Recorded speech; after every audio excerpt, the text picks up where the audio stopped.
Hello world, pants off Australia. The whips are cracking, the surf's up, the doctor is in. It's just another afternoon when too much sport is barely enough. And now here's the team who can open the batting and take the new ball up the hill into the wind, who can turn defence into attack in the twinkling of an eye, who've enjoyed the highs and learnt from the lows, who are all the better for recent racing and in the wash-up at the end of the day win a lot more than they lose. It's the team of H.G. Nelson and rampaging Roy Slaven and the dominant backline of this sporting life. H.G. Yes, thanks very much indeed, King Walliotto in the soundproof booth, and a very warm thanks to Costa and his couple of kilos of badger and beef snag simmering on the hot plate here at the youth headquarters for the last 14 hours or so. Solid sound on Triple J. Good afternoon, ladies and gentlemen, boys and girls, and welcome to the Boot Network. On another Sunday when too much sport is brilliant enough. Welcome to another week of digging those rich golden nuggets from the coalface of international and world and Australian sport. Bowl side fantastic this week. Big dumps. They just left, painlessly and effortlessly, just the way everyone likes it. My very good friends, what a week. Look, just a couple of things before we let fly. 2 words, Webermania. It's one word, I believe. Is it? Oh, Jesus Christ. Thank you, Alan Jones. Yes. I just tore the headphones off my head. Such a shock. 2 words reduced to one. Oh, look, the lap of his life. Both Roy and I, well, it was just incredible. You know, and on the front row, there's Schumacher. Alongside him, Webber, Ferrari v Jaguar. Can it go on? It's just incredible. You know, he was terrific in Melbourne. But now he's really stepped up. And I think we tipped that here on This Sporting Life that Malaysia would see the best of the Webber magic and now mania. Everywhere he goes, he's being mobbed.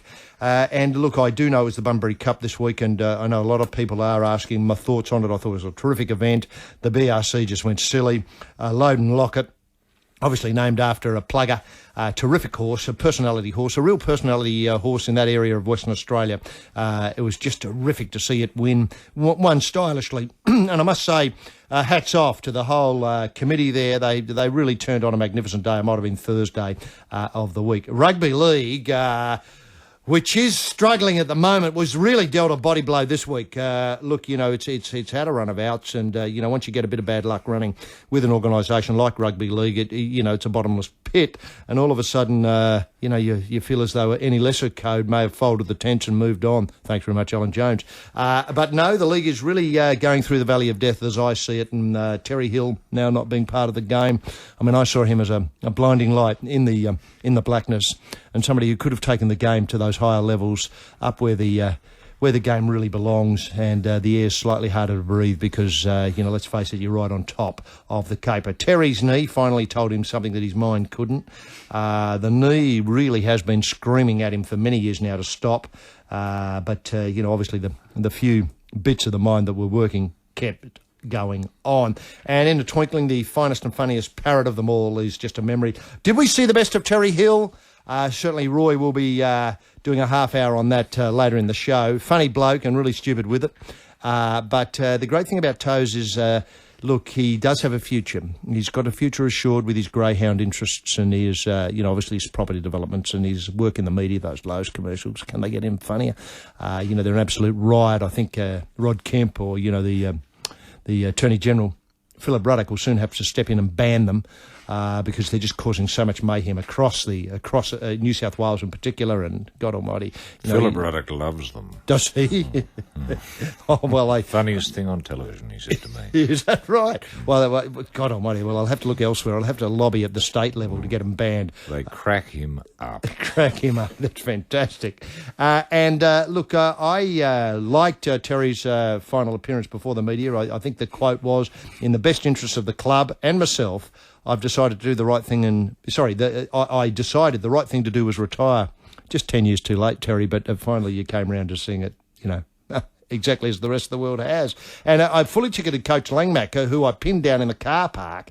Langers didn't bother to go to the media do. Apparently he was watching videos of where Souths went right last week. He described, this was fully ticketed Coach Langmack, so you take these words with a lot of authority, described Terry Hill as impossible to replace.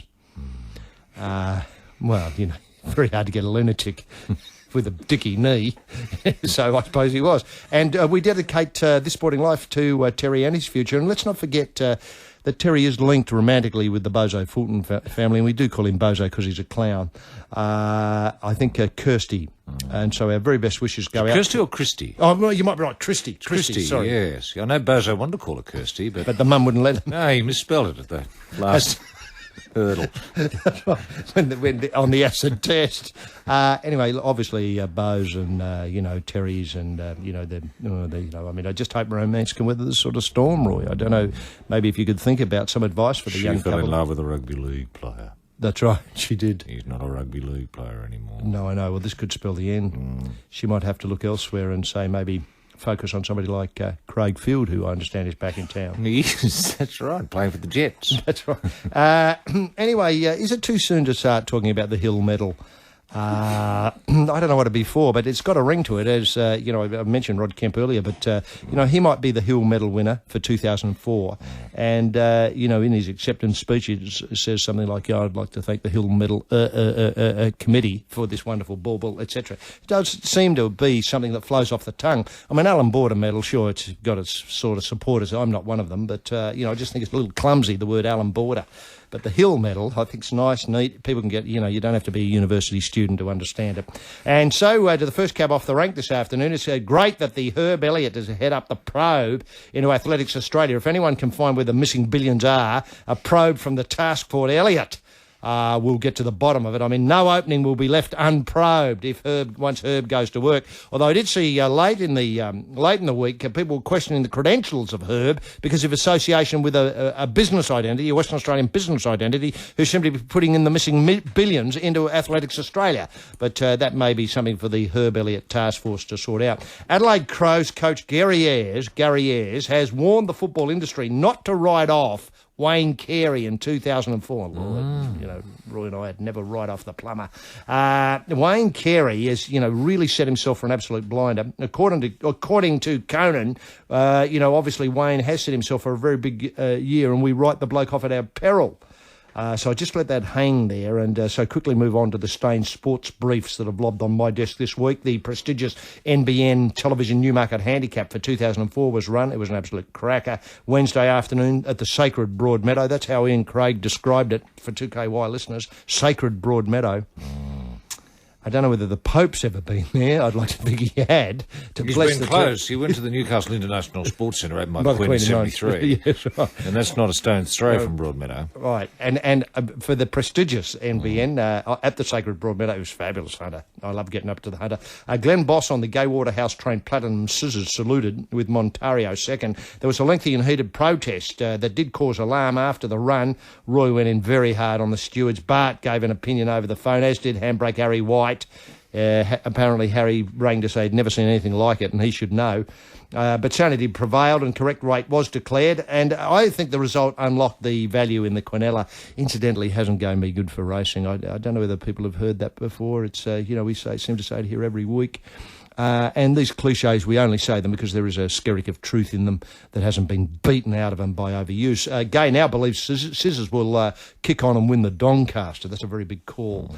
The Subcontinental Chucker, that Chucker, you know who I mean. Yeah, well, that bloke snared his 500th in the old-fashioned wrist-off at Candy in Test 2, and by golly, doesn't Murali's 500 put the 500 that Shane Warne, our Warnie's got, into real perspective. Still on cricket, and the West Indies are forced to apologise to their fans for their brownout against the Poms in the first Test at Kingston. The West Indies racked a mere 47. That's right, 47 for the 10 drops, and incredible news. The incredible news from Kingston, might be Sabina Park there in Kingston, was that Steve Harmison, who I've never rated, he's a joke, had a big day at the office, picking up 7 West Indian scalps for 12 runs, 7 for 12.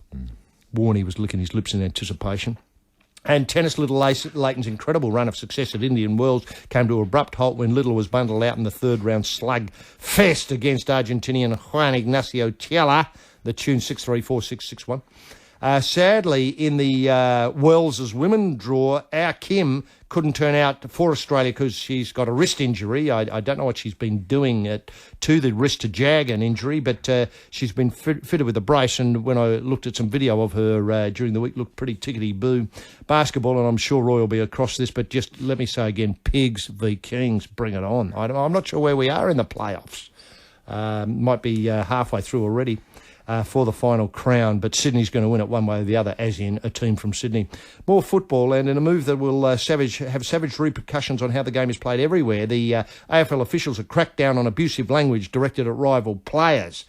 It'll be okay to be abusive to your own players, but opposition's, being abusive to opposition is out of bounds. Concern an incident involving Cameron Ling, Super Cat Cameron Ling, in the Wizard Cup final. Apparently, a list of appropriate words, will be placed on the changing room doors at just before kickoff. Words for round one are tossle, that's right, droopy draws. They've been approved, and so opponents can say you pussy weeping tossle to Cameron Ling and get away with it without causing offence at the AFL. I mean, as soon as this game is watched and played in silence, that's what we want, watched and played in silence, the happier I'll be. And then there'll be no reason to have any involvement of the AFL in the game ever again. Just silence. Greeting everything with silence seems to me the only possible way of dealing with it. And before I hand over the tiller to the captain on the right, just a few small things. Obviously, Tiger Woods going for this 5 in a row.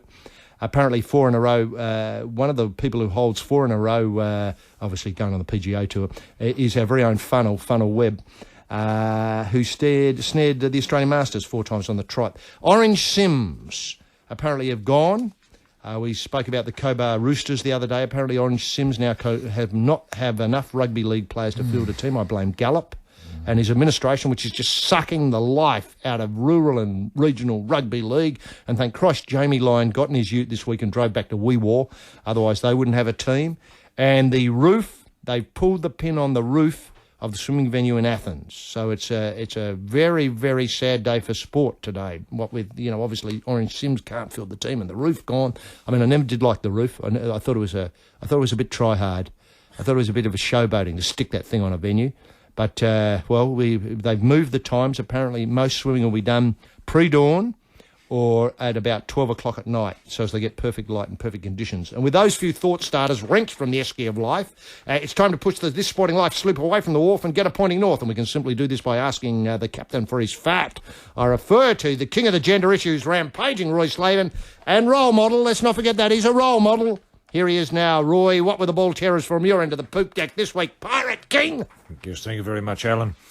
Spain's Miguel Angel Jimenez is disqualified before the final round of the Qatar Masters.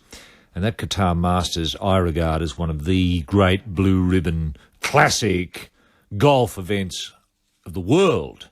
I don't know if people have had the chance to lob into Qatar. Terrific place, wonderful people. Oh, the people. And those greens they've got there are so lush. It's terrific to see the desert bloom in the way it does, those green plumes. It's just beautiful. If you get a chance, go there just to, even if no one's playing, just wander around and drink in the potential and the memories. Anyway, Jimenez, he was disqualified for signing a wrong score. Cheating, in other words. The bloke, I've known him as a cheat. It doesn't surprise me at all, this Jimenez bloke, who's been going around the world calling himself a professional golfer. I think there has to be a probe into all his scorecards that he's signed over the past 5 years. Doesn't surprise me at all. He had a practice shot which nicked the ball, causing it to move. It moved upwards of 3 millimetres, I believe. 3 millimetres. The bloke pretended it didn't happen, blasted off, everyone saw it, and refused to acknowledge this in his scorecard. He should have been docked 2 shots. Instead, he was exited and put on the first plane, frog-marched straight to the Qatar airport and asked to leave, forced to leave, and quite rightly too, in my view. I've had enough of blokes like Miguel Angel Jimenez despoiling golf. Golf is known traditionally for its honesty, above-boardness. It only takes someone like Jimenez, and I think of all the greats over the years. Ben Hogan. Ben must be spinning in his grave of what's been going on. I can tell you who'd be spinning in their grave if they were dead. Brett Ogle. Brett Ogle will be spinning in his grave.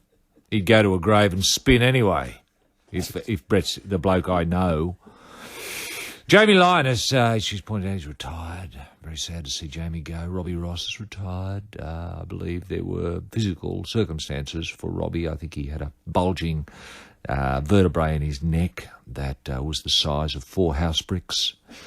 Obviously, the bloke couldn't go on. If he was going to play rugby league anymore, he wouldn't be able to wear a shirt. So he decided to pull the pin so that he could, put a shirt on for the rest of his life.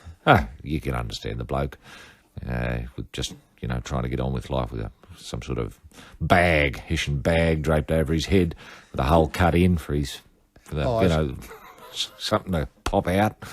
Anyway, and Mark Gasnier has talked out of retirement, and this came as a bit of a shock to me. I don't know what sort of pressure Mark's under, but I'm glad you made the right decision, bro. I mean, just for the Gasnier name, I don't know what Reg would think. Go and talk to Reg. Would he be spinning in his grave if he was dead? No. I don't think Reg is close. I mean, the last time I saw Reg, he looked mad, sure, but full of beans and full of life and still loving his rugby league. But it just goes to show that, rugby league does have its pressures, as witnessed. At round one, we lost nearly three of them in round one, and of course Terry Hill. Although my mail is that Terry didn't leave because of the knee, which I believe is better than ever. It was a falling out between himself and ticketed Supercoach Langmack. What about playing staff? And the playing staff. And I think he just doesn't like the Rabbits because he forgot that they haven't won for a long time when he signed. He thought they were winners. He thought they'd won last year. He thought he was going to the Roosters. Yeah, that's right. Roosters, Parrots, Feathers, you can see the connection.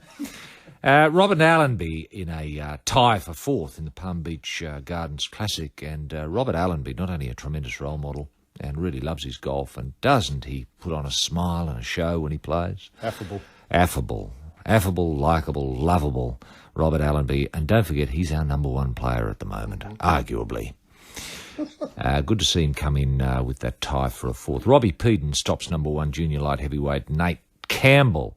And he's going to have a shot now at the IBF belt, which is tremendous news for Peden buffs, of which This Sporting Life, we've been on the Peden trail now for years. We've been following his career, offering him encouragement. And I spoke with Robbie this morning to pass on our congratulations and on behalf of all This Sporting Life listeners, wish him all the best for the future. He nodded and said, yeah, thanks, mate. And we left it at that. Victoria takes the Sheffield Shield thanks to another magnificent Matthew Elliott innings. This bloke, what's he got to do? What's he got to do? He should be in Candy at the moment. He should be.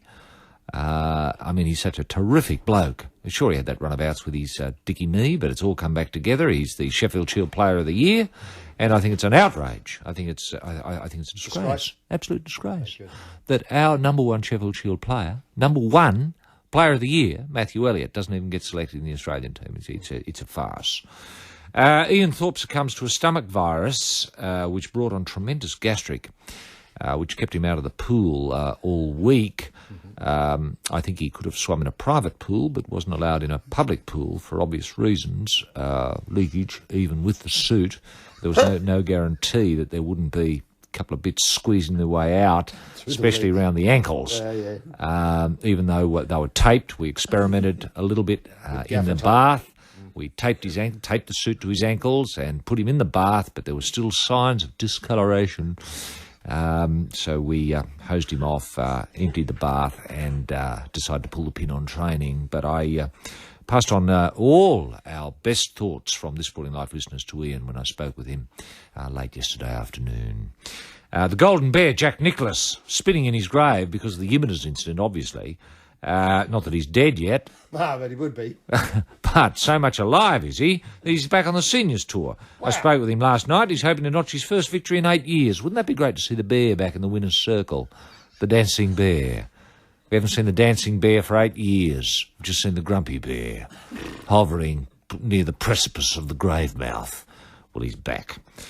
Serena Williams, keen to pursue an acting career. Wow. Yes, after having had a dabble during her 10-week injury layoff, I saw a couple of rushes of the series she's recording for Showtime, I think, in the United States. and she's very, very convincing. She plays a tennis player. And I just thought it was a tremendous performance. Sure, it's only background action. She doesn't have any lines. But honestly, you couldn't watch what was going on, up front, in the foreground. No, it was all the background action that everyone was watching. I thought she was terrific. Warney, he made Mruderen look like an idiot, I think, with his tenfer. His second tenfer in 2 tests. Congratulations, Shane. I passed on our thoughts to Shane. This must have been on Thursday night. I just thought it was terrific. Congratulations, mate. And Courtney Walsh's record is really... Shane seems to think he can get there now. Mm-hmm. I think he's only got 9 to go, and this third test, sure, it's a dead rubber, but it could be Warney's test, and wouldn't that be a tremendous feather in his cap? Just another bucket of feathers down his trousers, really, to see him claim what is really his, and that is that Courtney Walsh record. Marcus Ambrose takes the first blood in the V8 supercars. This was yesterday in Adelaide. It was tremendous. I just got back this morning from it. It was just such a tremendous.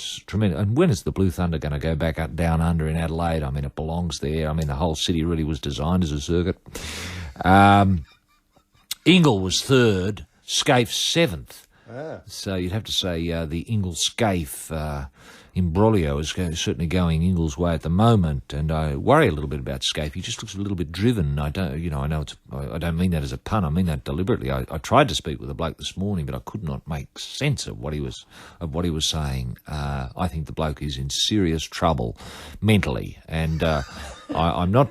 I'm not saying anything I haven't said to his face, because I said this to him this morning at the airport. I said, mate, you are going mad. Listen to me. Do you know what mad means? He shrugged.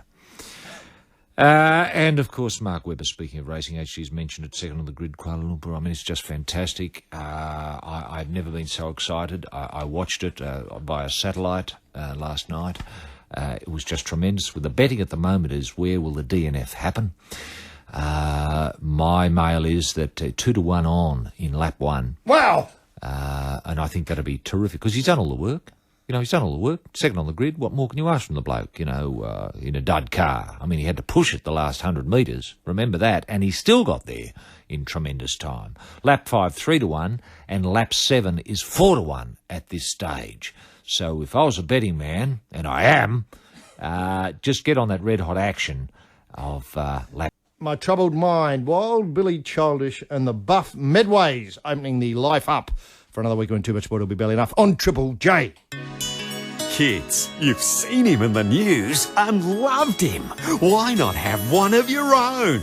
A fully functioning Bob Irwin doll that says Struth, Crikey, and it dribbles. Each Bob comes with 3 dozen reusable, washable nappies and a realistic dummy. The Bob Irwin doll was recently described by Kiwi supermodel Rachel Hunter as a riot. Phone the One Australia Foundation. Roy, look, one thing that's worrying me this week is how we can persuade women to come back to rugby league. I've spent a few sleepless nights wrestling with this one. I'd hate to think... Because they're vital. I think women are vital. That's absolutely right. Vital.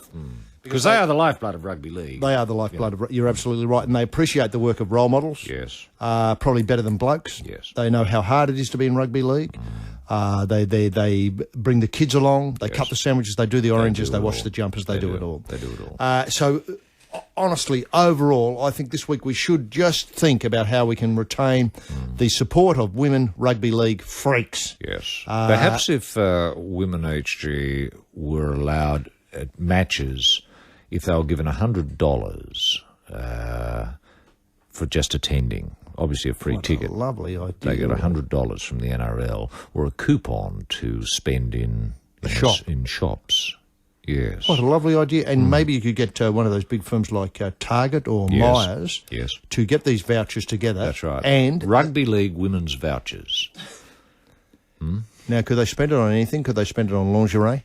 Yes, they could. I don't think we could legally force them to purchase rugby league gear. material. No. No. They should be able to purchase whatever they like. Now- they would be legal tender these vouchers, perhaps in any store in the world. How about that? Well, that's an easy thing for the NRL to get together because of the power of Murdoch. Of course. Now, look, I think it's a terrific idea. Can I just ask? That's incentive. Incentive, that's real incentive. Can I just ask, I would like these to be presented by, to the women there, by maybe a retired player or Yes. some rugby league player in the news. So this Yes. week it might be Terry Hill. Yes. Who goes to the game. I think the Tigers are playing the Parrots today. Yes, they are. And so Parrot Man, Yes. or ex-Parrot Man, Terry Hill comes out. He's been in the news. Hello, say Gwen. My name's Terry Hill. Here's your Welcome 100 to Rugby League. Welcome, Here's Rugby your League. coupon. Yeah, here's your coupon. Yes, Spend enjoy it a on- game of rugby league. Yeah. Perhaps there would have to be... Maybe they get the coupon On their way out. way out. Otherwise, they might just roll Piss up, off. get their coupon and go. Yes. Yeah, go on a shopping spree. That's right. Well, you wouldn't want that. No. And I think it should be limited to one per person. Right. You know what I mean? Right. I can see a few problems here Yeah. from the off. But if people were, say, stamped on the wrist once they've received Yes. their rugby can't league go back coupon, to they the can't just go back to the car park and turn up again. Now, can I ask whether the let's say, Maybe they have to show their licence. not bad, and that number is That recorded. number is recorded by Terry Hill on a clipboard, Now, with the mum bringing the kids, which is burnt at the end of the game for privacy reasons. obviously, yeah, that's right. Now, would mum have to bring the kids along? You know, because let's face it, the right. kids are I mean, apart from women being the lifeblood of the game, Yes. kids are the lifeblood of the game. Sure. And I'm just wondering if we should see some evidence that kids are there enjoying their rugby league, Yes, not bad. as Not opposed bad. to just queuing up with mum to get the $100. Sure. Well, maybe there should be incentives. The more kids mums bring, the more coupons they get. Something like that. So maybe you get another coupon if you've got two kids in yes. tow. Women, obviously, it'd be discriminatory Yeah.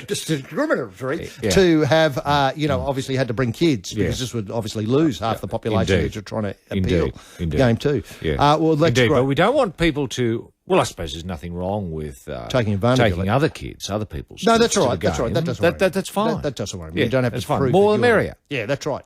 If you bought 20 kids along, obviously you'd get your own $100. Yes. And another $1,000 in That's right. coupons because you bought the 20 kids That's in. it. Obviously, yeah. That's it. That makes it worthwhile. Economies does. of scale.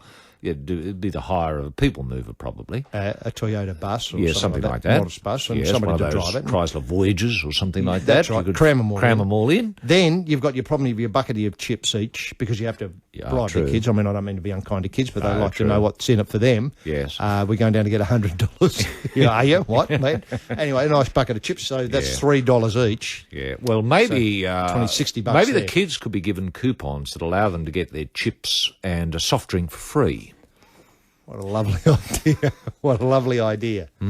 That would be a really good idea at half time. At half time, yes. Yeah. And maybe limit it to one bucket and one drink per child. Or if you want to lash out, two. Have one before the game and one at half time. Yeah, but only if Freddie's feeling a bit crook and you can nick his but then voucher. we've got weight issues. You know, maybe fruit. Maybe kids a get banana pieces of fruit. and a mineral water. Righto. Now, there's another problem here is that it seems to me that, we wouldn't want them to just come and take advantage of the league's largesse. No. We'd like to see them at the game again. Obviously wearing their new lingerie and all that sort of stuff. Yes. You know, what they bought from Target. That Yeah. goes without saying. Look, I think if every for, week. for some parents, getting $1,000 extra a week from the rugby league, they'd go every week, wouldn't they? You'd have to think. You're absolutely right. And what happens to State of Origin time? Do we have this for State of Origin time or? Well, that's up to the NRL, but they don't really have much trouble getting people no, along. that's true. So maybe State it's of the Origin. home and away matches that are on at the moment. Yes, maybe one in these vouchers. There's a free ticket, 1 in 1,000 or something like that, that gives you access to the State of Origin. Maybe, I don't know. No, that's good. That's good. That's we're good. just forming policy on the run here. Yeah, but, no, that's very good. Very good. The great thing about this is, wouldn't it get people talking about rugby league in the nicest possible way? I mean, I don't want to go to the Terry Hill matter or the John Hopewade incidents over the weekend or anything like that, or further afield incidents. Yeah. But it would get people talking in the most attractive way about rugby league, about Yes. what people are going to do with $100, and That's You know, right. some might put on a horse They might. at the TAP or bet on the game. Yes. And double their money Yes. while they're sitting there watching. Yes. Or, might put it all on, say, I don't know, Braithen Astor to score the first try. They could, or they might invest it in some way, shape or form on the stock market. Like buy Murdoch shares. Mum and dad shareholders. Uh-huh. You know, they might get some more T2 shares. I don't know if they're going anymore or not, but that, for argument's sake, might be something that is of tickle their interest. fancy. Yes, indeed. Or put it in a fixed deposit For the kids. For the kids, getting 5.5%, maybe 5.75% interest at one of the principal banks. Quite a nice idea. And maybe put it aside for their education. Yes, put it aside for their education. Why not? Now, have you done some rough figures about how much this will cost the NRL? No, I haven't. No. No, I haven't. But let's imagine how many home and away games are there. I would see automatically a lift in women at the games by I would about too. 10,000. Yes, I would too. 10,000. Now, they're getting $100 each, so that's, can I do the maths? 100,000? 100,000. $100,000 per week. Well, Each match? Each match. Well, that's a terrific amount of investment in the future of the game. Yeah. But that's, I mean, you've got to spend money to make money. It'll come back at them. Oh, yeah. And more. And more, yeah. Because we become the number one code very, very quickly. And, your flow-ons, I mean, I imagine the footy show ratings would go through the roof. I imagine any sort of, show, I think... Well, why not a parallel show? What about a women's footy show? Hosted by... Fantastic idea. Hosted by women that discusses and looks at the lighter side of women's issues in rugby league. Well, I tell you what, there's a model for this in the AFL. There's, Oh, yes, the Footy's Wives on cable. Correct, on Foxtel. Yes. Living with. Yes. You think it's hard playing football? Try living with one. Uh-huh, yeah. Look, it's a terrific Well, that's show. yes. But we don't want to send that sort of message, though. Try living with them. No. We want to talk it up. Sorry, you're right. You know what I mean? Yeah. It's got to be the lighter side of rugby league, Now, as seen from a woman's perspective. Now, you could know, I say, okay, the show opens up. Hello, everyone. We're here today. I'm Rita. And I love my rugby league. Yeah. And Here's here some of the I've reason why. got Christy Fulton. I was just going to... You took the words right out of my mouth. Terry, how's he travelling now Yeah, that he's retired? that's it. There's your first interview. Yeah. I don't think you'd have any trouble. And maybe you'd cut to a song, something like that. Yeah, right. Yeah. You know, or And a then- film story out and about. You know, how I spent my coupon. Right. Oh, that's beautiful. Or I spent it going to see Orange to the sad demise of the Orange Sims. Orange Sims, yeah. The final passing out parade or whatever. Yeah. The women of Orange would have their... Women of Orange. Yeah, and there might be a telethon. Yep. Well, God almighty, you don't have to look for See it. what I mean? Yeah. You got a show. Yeah, that's right. You got a show. That's right. It's amazing that hasn't been thought of, I know. really, isn't it? A show for women about rugby league. There might be, you might have Bill Harrigan come on and explain some of the rules. Yes, you would. The hair pulling issue. Yes. Where does he see that ending? You know, the Solomon Amono might be able to do a bit about getting Adrian Morley to run at him. Things like that. Issues of the week. Issues of the week, absolutely. Absolutely. But seen through the prism of womankind. Yeah. Would you see the women presenting it as necessarily connected with players? Wouldn't have to be. No, wouldn't So have if to Deborah Hutton, just to pick a name, yeah. was interested, she could do it because not that I connect her with. Well, rugby she could be a league. guest. I think you'd have to go with someone who did have a little bit of rugby. I'm not saying Deborah doesn't have rugby league knowledge because we've often had many an argument about whether the St George team of the 60s was as good as the South Penrith. team of the 30s, and she's got a terrific take on it. Yeah, for sure. And no, she'd love it. She's very strong on expanding the code. I know that.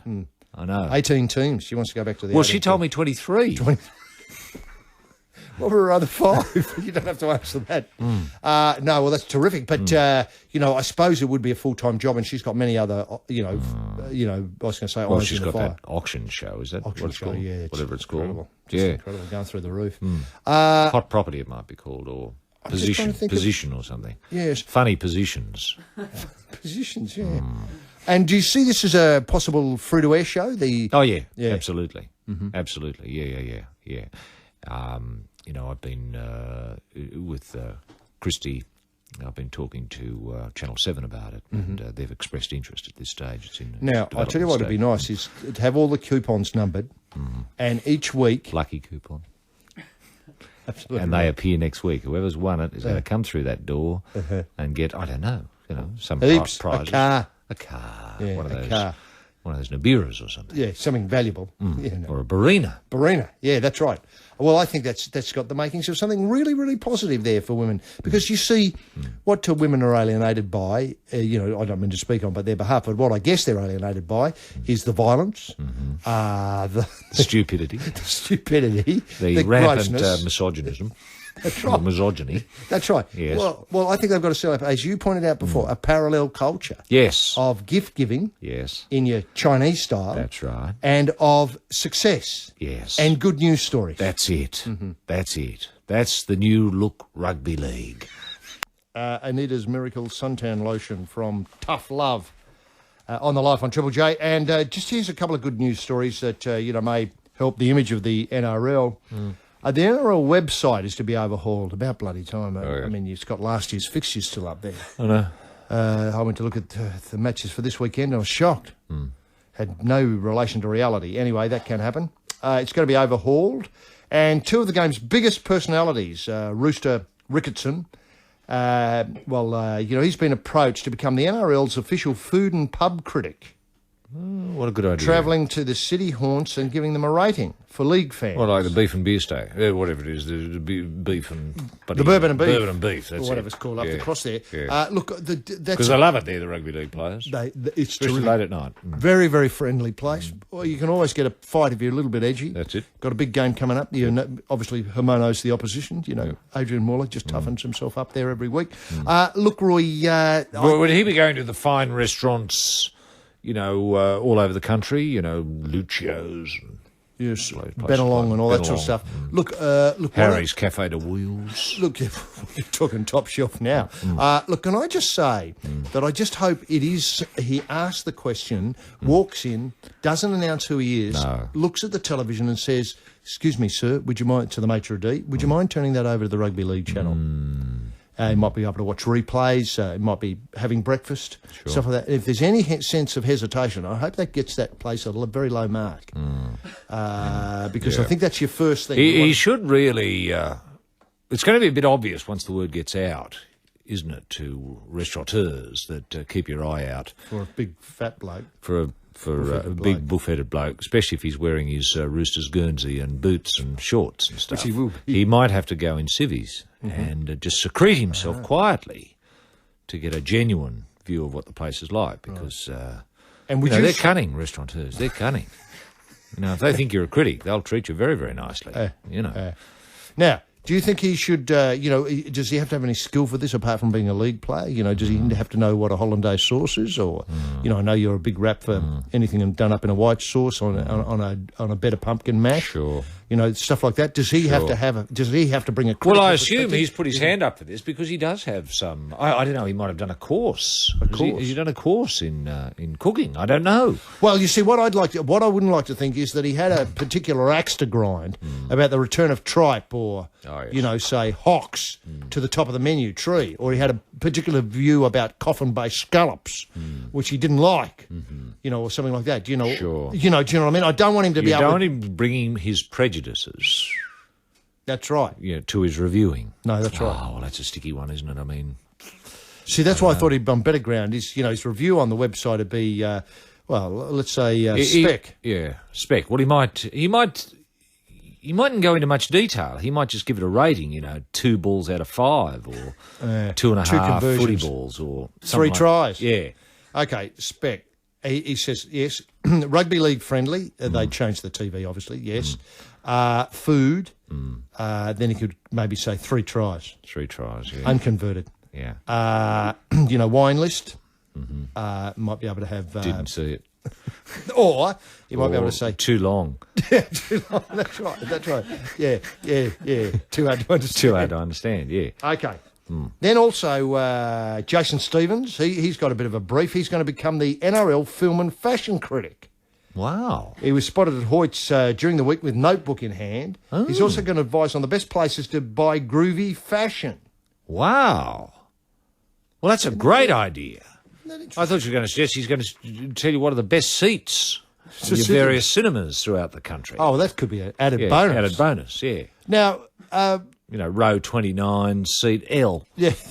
something like that. Now, that's in the Melbourne Burke Hoyts Mid-City or whatever it is. Yeah. Burke Street Mid-City. Yeah. Now, look, what I can't quite get under is, once again, does he have to have any qualifications? His fashion, obviously. I mean, Melbourne Fashion Week was an absolute triumph. I mean, I believe Melbourne Fashion Week is now the best in the world. And pity Stevens wasn't down there filing reports for the, saw a terrific display of underwear. Not sure what is Kathy Freeman out of this world. Yes, Not sure what I'm looking at here, but love it. Yeah. Has he done the course? Do we know? I mean, is he a Wayne Cooper type? I mean, does he design his own material? I'd love to think he did. He did the Sharks footy jumper for them. Oh, he did too. And obviously, what worries me though a little bit is I just hope that it doesn't his film reviews not enough rugby league in it. That sort of stupid sort of comment, or no mention of rugby league or stuff like that. I mean, it could get a bit trying that, having seen 1,000 films this year. Yeah. And what happens to rugby league here? I mean, he's one of your gun players. I mean, if the Sharks have any hopes this year... Well, how much time is it going to chew up too? Well, I mean, how many films are released each week? Well, I'd say Quite at least few. 6. So he's going to have to spend at least, 12 hours on average, 12 hours a week. And that's just watching the stuff. That's not reviewing. Yeah, no, that's right. He's got to finish, gather his thoughts, look at his notes, go home, type them up. Often scribbled badly, post them on the site. I mean, that's not easy these days. No. Then he's got, his fashion to worry about. I mean, a new range. I mean, David Jones have got fashion almost every week I now. know. We're looking at burnout here, aren't we? We are. Pressure. Pressure, yeah, burnout. Burnout. Yeah, And well, rugby that's the league's thing. going to suffer. Yeah, well, I said to him, don't bite off more than you can chew. Yeah. And there's a lesson there. It certainly is. For any sort of reviewer. Yeah, that's right. Now, the good news is... Well, people who review, it's a full-time job. Yeah. See, it's not as if they leave the butchery, excuse me, blokes, I'm off to review if I've got to get my reviewing done this afternoon. I can't lay your carpet today because I'm, reviewing Master and Commander or The Passion of the Christ. Yeah, or the Mystic River. The Mystic River. I can't come to training. Yes. Because, unfortunately, they're only screening Mystic River at the 2:30 slot. Yeah. I mean, I think it could be a nightmare.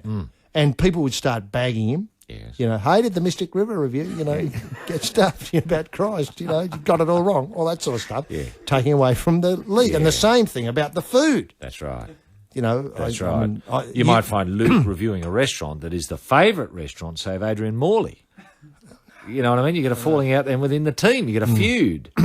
I tell you what, the one restaurant he shouldn't review is that boxer restaurant owned by Chuck Mundine, because if he doesn't like it, they're just going to be fights. Yeah, there will.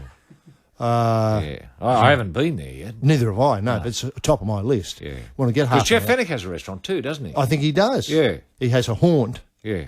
What I was going to say was also, it's not as though David Stratton and, Margaret Pomeranz, just to pick two well-known film reviewers, do anything else with their time. No, they don't. They don't. They're Full-time flat job. out full-time job. Full-time job. And so I think, it's very tricky. Yeah. And I think film and fashion, I don't think they're a natural fit. No. Do you know what I mean? I mean, he's going to have to do red carpet work. Logies are coming up. Yeah. He's going to have to review all of that. Terrific frocks this year. Never seen anything like it. Melbourne Fashion Week. Obviously, he's back and forward on the plane to Melbourne, where a lot of this stuff goes on. I know. He's got new people getting into it all the time. He's got those television shows about fashion. I mean, there's a lot there. There is a lot there. I know. I look. I don't know how Jason is going to apportion his time. I really don't. I really don't. But what we're seeing here is not much room. Black Betty from Tonight All Right on the Life on Triple J. Ordinary Australians, you might have no skills, no talents, no ideas. But don't fall into the trap of limiting your horizons. You can still become a CEO or a cabinet minister or a television personality just by spending 3 hours with the Big O, Nick O'Hearn. Nick can give you what you lack in the areas of personality, grooming, presentation skills, bluff, joke-telling, listening, nodding, and that all-important elusive X Factor. After 3 hours with the Big O, you'll land the job of your life. Start spending now. Roy, look, a little bit of really good news here. I had no idea there was a revolution in rugby league going on in Asia, but Mal Meninga is on his way to Vietnam for a couple of speaking engagements. The embassy people there wanted to see Mal, and so they got on to Jim Bannigan. Is Jim still representing Mal? Mal, yeah, as I understand it. Jim's still representing Mal, and of course a lot of the great modern-day rugby league players as well, in the hope that Mal would address embassy staff and the big expat population in Hanoi and Ho Chi Minh City. So Mal's more than happy to do that. They're going to travel up, take in the Hong Kong Sevens, and then go on what I'd sort of call a talent spotting trip to Vietnam with these two prestigious engagements in Ho Chi Minh City and Hanoi. Right. As the He's icing on talking the to cake. embassy staff, is he? Embassy the embassy staff. staff want to hear the thoughts of Mal. As I understand it. Yes. I suspect the agenda is to see if they can flush out a few likely players for the Bannigan stable. I had no idea Vietnam was rugby league. No, mad. I had no idea whatsoever. Have you None seen whatsoever. No. any smoke from... No, I've seen nothing, no coincidence of rugby league and Vietnam. I'll tell you what would be fantastic is, I don't know how quickly the NRL... It's an can exciting move. prospect. It is, exactly. And You I'll know tell you what I what, mean? I've got a perfect venue is, I think the Anzac Test is back on. Is it really? Australia v New Zealand. Right, of course. As you The old recall, foes. The old foes. As you recall, this was eventually consigned to Good Friday, not Anzac Day, No, that's a right. few years ago, and then it fell out of favour. But I'll tell you what would be a terrific pipe opener was be Australia A v Vietnam.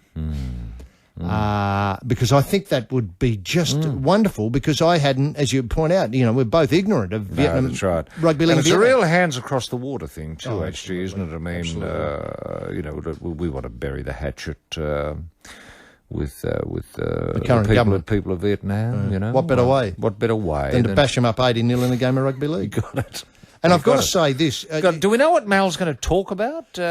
League in the modern Oh, era. okay. Women in league. Right. Women Can I, league, right. can I just... I thought he might have had an attitude towards, say, terrorism or something like he that. may well do. He may well do. But I'll tell you what, there must... Because he did have political ambitions at He one did, day very on briefly. stage. Very for briefly. one day. Yes, Yeah, that's right. That's right. Yeah. Now, what I was going to say was also is that it wouldn't surprise me to think that some of the expats up there have got a competition going involving locals, as well as, obviously, say, members of embassy staff, or I know BHP's very big up there, IT people. They'd have league going on the weekend. I mean, it's almost a perfect climate for rugby league. Yeah. Hot and humid. And, you'd obviously be... A bit like Sri Lanka in that regard, isn't it? Indeed. Rugby league's really taken off in Sri Lanka. Now, it'd be a sort of what I'd consider, a bit of a relief for them to come out here and play, say, Anzac Test. Gee, they'd and have to adapt to the coolness, wouldn't they? It's gonna that would be pretty a real parky shock. by then. Look, can I just say... Still, also- that would be an Australia A's advantage. that's right. Now, Australia A's back. You couldn't write Australia A off in the competition. Oh, no way. Now, listen, what I'd like to think is, would you allow Australians who were working in Vietnam to be part of the team? Do you know, obviously, maybe help them out with a bit of... Mike Herker style with the Well done. American Rugby Union. yeah, well done. Now, or as in the World Cup, you found Australians playing for Japan. Yeah. Yep. That yep, does yep, go yep. against the grain, personally No, speaking. bugger them. I think if they want to step up to International Rugby League, they've got to provide their own. Right. Bugger them. I don't want to give them any advantage. No. And it's not going to help them in the long run. No. They've got to stand on their own 2 feet Eventually. at some stage. Yeah. Why not right from the off? You never know. It might be the best thing in the world. It might be just the shot in the arm that Vietnamese Rugby League needs. Well, I tell you... A total caning as a pipe opener of the Anzac Day Test on Good Friday, should it so be? Yeah. And can I just point out, I tell you what, I was a doubter about Bangladesh cricket, but coming out here and getting the tripe flogged out of them by Australia, they've now Who beaten... can forget heydays? I know. How many did you score? 890, was it? In one test. Now, look, can I just point out that they've now gone on and put away Zimbabwe? I know they have. I mean, that's how it works. That's how it works. You get confidence, or you get an idea of the quality of the opposition, you lift, you step up. Yeah. Don't tell me that a team from Vietnam, knowing the Vietnamese people as I do, Yes. wouldn't be thinking about stepping up to really put it to the Australia A. That's right. On the Anzac Day. Yeah. On the pipe opener of the Anzac Day Test on Good Friday. Good Friday, sure. And they might have a totally different tactical view of the game. Oh, they might. They might unearth techniques that, the Brian Smiths of this world haven't bloody come across yet. Yeah. Well, I tell you what, I know they... because he's gone sizest, let's get them big and slow and see what happens. Well, I think that's exciting. I think that's exciting. They might go the other way. Let's go really little and really quick. run around them. And run around them. I tell you what, the Vietnam War was won by the tactical genius of General Giap. Yeah. And his idea was to surround... Tunnels. Tunnels. Absolutely bloody right, tunnels. And to surround, contain the the problem spots. Well, don't tell me that couldn't be applied to rugby league. Of course. Oh, of course. Yeah. Yeah, no, I think it's a great idea. You know, I don't know if the NRL, I mean, I don't know if they have any laws at this stage to do with tunnelling. I don't think they have. No. Last time I looked in the rugby league book, there was nothing About tunnelling. tunnelling at all. Yeah, taking a spade out there. That's right. You know, they might play with 10 and just have 2 tunnellers beavering away for the first 40. People don't know what they're doing. That's right. Then Then in the second half, hello? yeah, 80 points. I mean, it's just so exciting, isn't it? But tell you what, I'm sad to see so far this year there's no talk of Russia. Now, last year, as you'll recall, there was talk of a Russian test on the way, Australia v Russia, on the way into the 3-tester against the Lions. That's right. Now that's all gone off the agenda, very, very quiet. But imagine Vietnam as a stopping off spot for a rugby league tour, you know, to play 3 tests against the Poms. As, you know, just they'd probably go Moresby, where the game's still alive. It's a bushfire there. Vietnam. Why not New Guinea, the Kumals? No, Moresby. Oh, Moresby, sorry. Yeah, that's sorry, right. Yeah, sorry. obviously Kumals, Yeah, Moresby, Kumals. yeah. And then across to Vietnam, Yes. Russia. Now you're starting to look something really interesting. Well, and there's no reason why East Timor couldn't become part of what I'd call the rugby league Asian grid. Have you got it that far? You've got it up to a grid. You've got Moresby. Well, Let's say Kumals. Dilly, Dilly, Moresby, the Dilly All-Stars, Dilly All-Stars. your Kumals, Yeah, your Kumals, obviously. and you know, I don't know what, your Jups. Your Japs. Yeah, Your yeah. Vietnamese Japs. Oh, well, now that's Eh? going to be really interesting. Or your Ho Chi Minhs. Ho Chi Minhs, your trails. Your Trails. That would be a really exciting development.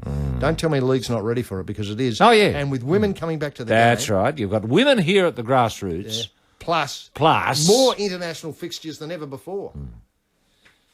Wow, that's just wonderful. Look, can I just quickly move on to this problem of long hair in the game? I know this is something that the NRL is trialling to bring women back into the caper, because apparently this is a real turn-on, you know, blokes with long hair. Every so often, tide comes in, tide goes out, and the idea a while ago, who can forget all the nude nuts? That's right. Or the desert heads. Now the long hair's back. Yep. And the proliferation of long hairstyles in rugby league has seen a warning issued about pulling of players' hairs. Apparently there was an incident last weekend when recent fuzzball Willie Mason had a go at fuzzball Matt Peterson, and he caught the eye of NRL match committee. While not serious enough to attract a charge, he didn't pull the wig off. Greg McCullum said hair pulling could end up with a player being suspended. If someone pulls someone's hair or lifts a knee in a scrum, if it can be proved, then the contrary conduct charge. We saw during the week a case with Paul Galen. The contrary conduct is very flexible, and players can be charged for anything that is contrary to the image and welfare of the game. I don't like this flexibility, because I think in the wrong vague, hands, isn't it? very It's a bit vague, vague. and in the wrong hands, it can lead to all sort of abuse. Well, I mean, Jason Stevens has only got to give a dud review. Out he Suddenly goes. out he goes. Contrary conduct. What an You interesting know, if question. Gallup loved the Passion of the Christ, for example, Yeah. and if Jason Stevens said, too well, much enough violence, not enough violence, Yeah. All of a sudden, how do they resolve how that? do they resolve it? I'm buggered if I know. Do they have to pay the $10 and get the mediators in? Well, I don't know. Now, Cronulla's Galen was suspended for 2 weeks by the judiciary on a charge of contrary conduct for retaliating in a scuffle to West Tigers prop Scandalis, a decision McCullum described as trailblazing. Wow. Right. While Peterson laughed off Mason's hair grab, he revealed it was not the first time he'd had a go, or players had a go at his locks. My hair gets pulled a lot in tackles. I suppose you've got to expect it. It's niggling tactics. It's the past 2 seasons, long hairdos have come into vogue in the NRL. I didn't realise there was a fashion. No, each club would have its own fashion stylist. Would they? Oh, yes. A player? Oh, probably a former player. I know Chook Raper was the stylist for St George there for many years. Many years. Oh, yes. Eric Growth, I know. Eric Growth was did at Parramatta, yeah, for years. I know. Yeah. I know. Manly experimented with Leona Edmiston. Oh, well, that went wobbly. It's completely wobbly. She didn't have enough league now. No. She wanted to turn the players out in long pants. Or bumless chaps. as Bumless chaps. She called yeah. them, but the players called The them players long just pants. felt silly. Felt very silly. But on the issue of long hair, I think if a player has long hair, well... Fair go. Fair go. Pull it. It's Pull it. as though somehow big shoulders. Yeah. If a player's got big shoulders, Yeah. so what? Yeah. Player's got slim hips. Yeah. So what? Yeah. Yeah. Long hair's part of the... Yeah, well, there's the nothing. thing. There's nothing in rugby league Rules. rules that says you can't tackle a player by his tossle. No, that's absolutely It's right. there. Yeah. Well, the Cumberland throw. Cumberland throw was originally a tossle throw. That's right. That's right. That's right. It's there. Use it. If you can bring them down with it, use it. And Eric Groth had long hair at one stage, and he didn't mind. I remember him being tugged into touch many times. People loved it. And more women went to the games They then did. than they do now. They did. That's right. They didn't need a $100 voucher to get them along either. No, you're absolutely right. I take your point. It's the same with the nude nut that's greased. Yeah. Often it's very hard to get your hands on it, or dripping with sweat. Very hard to get your hands on. Well, that's just part of the luck of the game. Like a game. That's You've right. got to That's learn right. to tackle them elsewhere. Yeah. And if players do feel as if they're getting their hair pulled too much, cut the bloody. Waxing times up on Triple J's This Point in Life. Roy, look, just a few small things here. I'm been very taken by the magic work that Russell Crowe's been doing in the gym in preparation for the Cinderella Man. Who's he been training with? Danny Green or someone? No, Choc Mundine. They've formed a very firm friendship, but obviously Russell went down to see his fight. I think it was in Wollongong with our Nick. And That's right. Now, I thought he was doing a bit of rowing work on Sydney Harbour with another fighter. Oh, that could easily be the case. I haven't got across that. Look, I've got to say, the reason why I raised this is that I had thought, given recent events, especially his interest in boxing, that he may be lost to rugby league. And obviously women love Russell. Yes, they do. And him being there is a tremendous lure for the $100 giveaway days. And it wouldn't surprise me that the NRL was able to persuade Russell to be the special, to do... Presenter of the coupons. Yeah, exactly, to do the heel work at some particular point. Right. However, he's let's see, obviously, Crowe apparently looks sharp. He shed 25 kilograms, obviously really finding... And 2-hour kayak sessions, this might be with your bloke on the harbour. Right, Two-hour the kayak sessions, followed by long walks, runs and bike rides. Yeah. Crowe brought out 2 Canadian boxers here to help him learn the moves.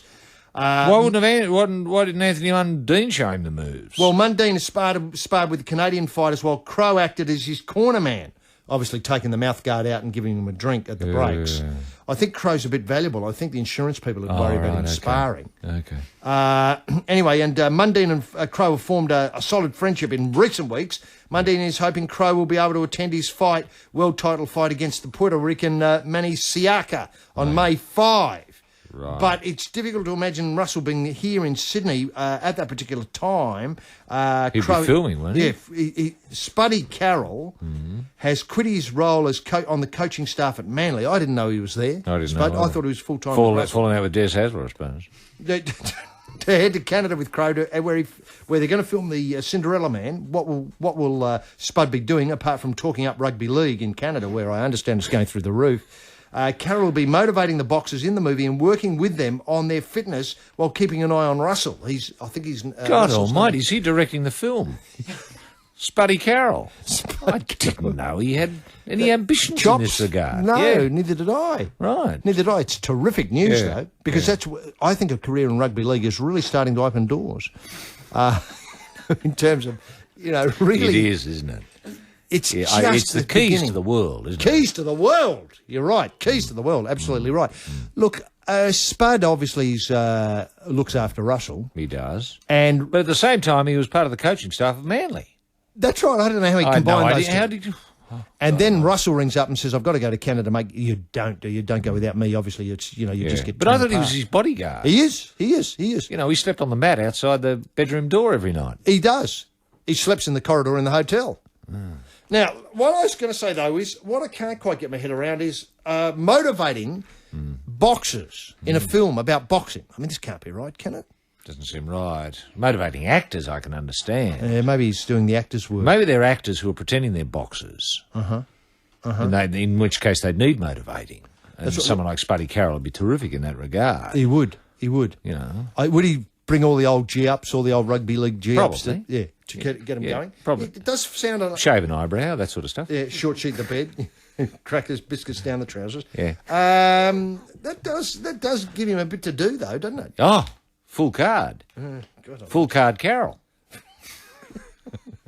I've just got to think, the reason why I introduced this story was that there's a terrific couple of things going on in the Parrots. They're having a bit of a board. Well, hang on, I assume Russell is playing the Cinderella Man. He is. Now, is this a character of fiction, or was there really a Cinderella Man back in the 30s? No, there was. I want to say his name is Brannigan, or... Bannigan? No, not Bannigan, Brannigan. I think it is. Ray Brannigan. Well, Junior. No, look, I don't have much idea. I've been told the story. It's a terrific story. Yes. Unfortunately, it doesn't stick. No. In the 30s. Canadian, was he? Canadian? Came out of the Klondike or something? I can't give you that. No. I can't give you that. What I can give you... Gold Rush fell over and he had to fight to save the family? Not bad. What happened is he did something to a wrist. He was a right-hander and did something to a wrist. This is vague details plucked from the ruined synapses. Yeah. Vague idea that he had to learn to fight left-handed. So that's where the Cinderella story comes in. Right. Obviously, maybe, dropped a red-hot poker onto his hand in putting a nail in the, obviously in the coffin or, whatever his job was. Yeah, well, banging spikes into a railway line. Yeah. So he had to turn around and fight with the other hand. Well, this sounds a little bit like The Natural, a film that Robert Redford made some years ago, where he was a baseball player. Who had to bat left-handed. Well, no, he turned from being a batter to a pitcher. Wow. Oh, Jim Braddock. Well done. I think it might be Gentleman Jim Braddock. Oh, Gentleman Jim Braddock. Didn't want to cut across you. No, Natural and Robert Redford. Yeah, Gentleman Jim Braddock. Yeah. What a fighter he was.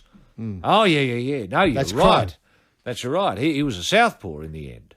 That's right. Yeah. He sort of just stood there with one hand up. Yeah.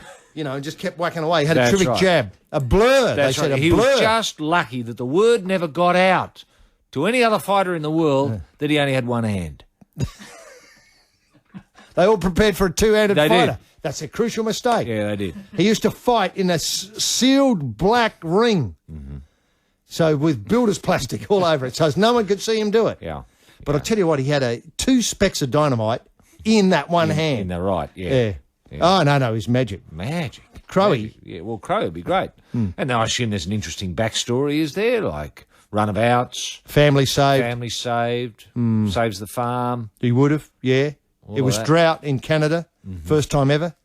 Then floods. Then the wheat. Yep. Dollar went down. Canadian dollar went down vis-a-vis your US dollar. I mean, it was just a nightmare time. Quebec seceding. That's right. Bootleggers everywhere. Shotguns. Yeah. Well, I raise all of that because that's the background to this story that I think is just terrific.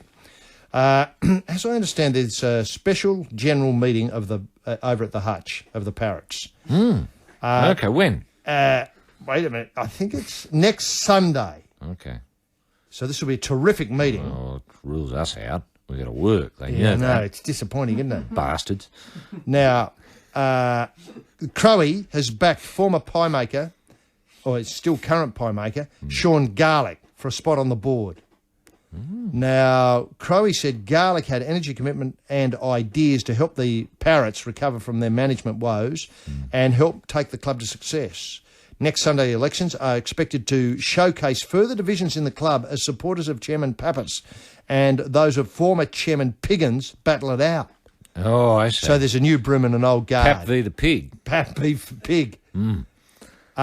Crow and the former Souths football manager have become good mates over the past 7 years, and Crow had no hesitation in giving Garlick, an endorsement. Right. And is Garlick a pap man or a pig man? Well, I think he might be with the new broom. Don't quite know that. right. I hate to be, lead Well, Parrot voters a bum steer. Yeah, right. Now, I think one thing that is really clear with Sean Garlick is that his life is a life dedicated to sport and a life dedicated to the Parrots. I think his energy, I think his commitment, I think his personality is simple and open, and there's a willingness to learn and a willingness to work as well. If you ask me what you need at South Sydney now, at a time of crisis, I would say you need this energy from someone like Garlick. I've known him as a player, a pie maker, a lover, a fighter, a friend, a gentleman for a long time, and as somebody I'd call a mate. for at least 17 years, and I've seen him go through some really, really hard times. I've seen the way he faces that and the way he presents himself, and I believe he is a quality bloke. A quality bloke. Now, Crowe is clearly aware of factions at South, with some sections of the club supporting the Pap, others the Pig. That's got to be cleaned up. You can't really call yourself a true South supporter unless you stand behind the guy who is chairman. It all flows downhill. If it's sharp and specific at the top of the hill, then it's going to be that way in the lowest grade. If everybody who is a South Sydney supporter is calling out with the same voice, then potentially we're the most powerful club of the country. All shoulders to the one wheel, that sort of thing. Garlic is a simple reason for running for the board. Obviously, I love the club. I think the time has come where the board needs some football knowledge on it. We need to create, bloody Football hell. knowledge? The You would have thought so. Pig, no one's got more football knowledge than the Pig. No, is the Pig there, though? I thought the Pig had gone. Well, I think the And Pig... now the Pig's trying to come back. Yeah. Oh, well, Garlic's going for the Pig then. He wants someone with football. Well, I suppose so. We need to create an operation that is robust enough to see coaches come and go, to see players come and go, and a club that keeps marching on. Right. Crowe has told me he'd like to see me on the board. He's a fantastic man to be involved with. He's passionate. I appreciate his support. He's very presence lifts people. Garlic has never talked about why he resigned as football manager last year. Never talked. I didn't know this. Interesting. Maybe he doesn't know why. Yesterday he broke his silence just for Danny Weidler in the Sydney Sun Herald. Did he say anything about it? He said, I resigned because the decision-making process was taken away from me. Once Tappy was entrenched in the role and he and Paul Langmack basically went about running the football club, there was no discussion. There were decisions being made that were directly within my job description that weren't being made by me. I felt out of the loop, and when I approached Tappy about it, he admitted to me that he couldn't get over the fact that I was friends with Tugger Coleman. And couldn't be professional enough to work with me for fear of telling me Craig Coleman confidential information. I mean, no. Bloody hell. Is Tugger going for the board? I hope so. Well, wouldn't that be a great board? Tugger, Pig, Pap, Langmack, Garlic, Pie Maker, Garlic, Parrot. That's a Doesn't good get board. any better, does no, it? It doesn't. And maybe the Pap and the Pig at the head. Oh, well, that's sharp, and it all flows downhill. That's Crowe's right. position. Yeah. Just oozes out of the top and rolls down the hill. Yep. Drops out of the shorts, and away you go. I found it highly insulting, and it was embarrassed because I would go to football and people would ask me about the progress of players we were speaking to, and if I hadn't read what had happened in the paper, or if I hadn't read the paper that day, I had no idea who they were talking about. And he was the manager. Yeah. It was classic. Couldn't he have asked Tugger? It was Tugger would know. Tugger would know. Tugger's always loitering around the car park. Yeah, picking up information, looking for a fight. I tell you what, Garlic had no idea they'd signed Fui Fui Moi Moi. No, I know. And they had no idea. Is there any talk of Fui Moi Moi on the board? Well, He knows football. He's willing to learn. He is. He knows how things go downhill. The trouble is, Fui Fui Moi Moi has been signed to Parramatta. Was that a problem? No, I don't think so. I wouldn't have thought so. Surely Smith, he's not big enough, is he, for Smith's plans? No, he's a winger in Smith's team. Yeah. Fui Fui Moi Moi. A bit slow, but nonetheless, he's big out there by comparison. What do you think of that? I mean, what worries me is that, I don't know, that this is all, Crowe's fly-by-nighting. Why doesn't he, he can't just come out and support one to get on it because it lopsides the vote. People want to know what Crowe's thinking. That Crowe's thinking Garlic. But Garlic can't be president because the Pap's already there, and if it's not the Pap, it's the sharp one, the Pig. Yeah, I know. This isn't right. And there's a name missing there too. Why isn't Terry Hill being talked about for the board? He knows football. He's sharp at the top. Sharp at the top. He knows how things go downhill.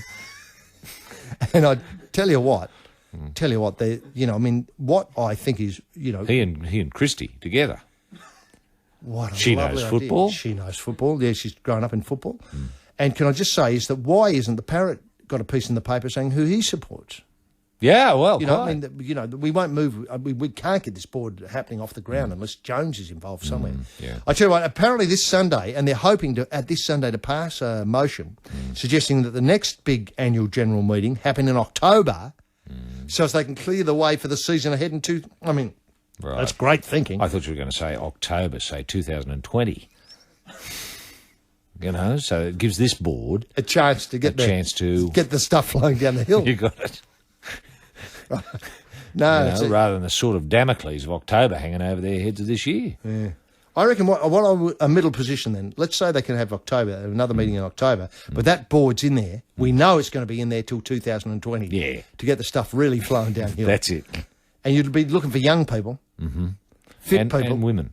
And women, goes without saying. I mean, that's what's wrong about this. If it had been, Crowe coming out saying, I support Deborah Hutton for the board. Yes, that's all right. of a sudden you've got me. Or that Justin Hodges' ex. What's her name? Lauren. She Lauren. knows football. Lauren. She'd be great. She would be great. Lauren and Christie. On the board. That'd be fantastic. That's what, that's one in the eye for the baby boomers said, who've been running the joint for years now. I mean, get away from these elites. People who've... And Nolene Piggins. Well, there's a threesome that'd hold the board together. I mean, they can push it downhill from their vantage point. Nolene as president, treasurer Kirsty or Christy, and who else? Lauren can be treasurer. There it is. Wouldn't get any better than that. Oh, no, that's a top lineup. I'd vote for that. Count me in. Sad we can't go to the meeting, though. No, because we've got to work. From where the rubber meets the road, Detroit.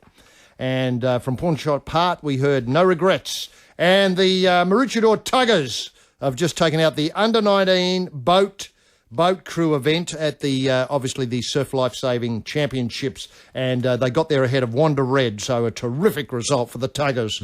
And I didn't give them a chance. Did you, Roy? No. A fantastic result. Time for a fat. Speaking of Tuggers. And now on This Sporting Life, it's time for the first fat of the afternoon. The fat is as Australian as Barbara Streisand, as new as Cats, as wild as Johnny O'Keefe. What are Australians fighting for this week? HG? Yes. Look, there's a Nerf ball. An AFL Nerf ball, that's a sort of ball you can kick around inside. That's started the prize. We've got the Southeastern Basketball League media guide for 2004. All the big teams are here. Obviously, Miners. Let's see, the Spectres. There's pictures of them all going around doing great things. Their record. The Miners are interesting. The Ballarat Miners. It's just incredible. Look at their logo, Roy. It's a couple of sticks of dynamite. Yeah. Joined together. With a wick going it's bang. been lit. Yeah, that's right. They're fantastic there. Rugby League merchandise. We've got the Panthers scarf. We've got the Sea Eagles flag. And we've got the wanted edition of Men's Health from October 2003. This is the... how to make your penis 4 times bigger. Is that the one? That's the one. 36 pages on how to get a bigger... penis. For some lucky listener, women only, who can answer the following question. Yes, the question is as follows for women only. How many teams does Deborah Hutton want in the rugby league? That's the location Deborah Hutton. Yes.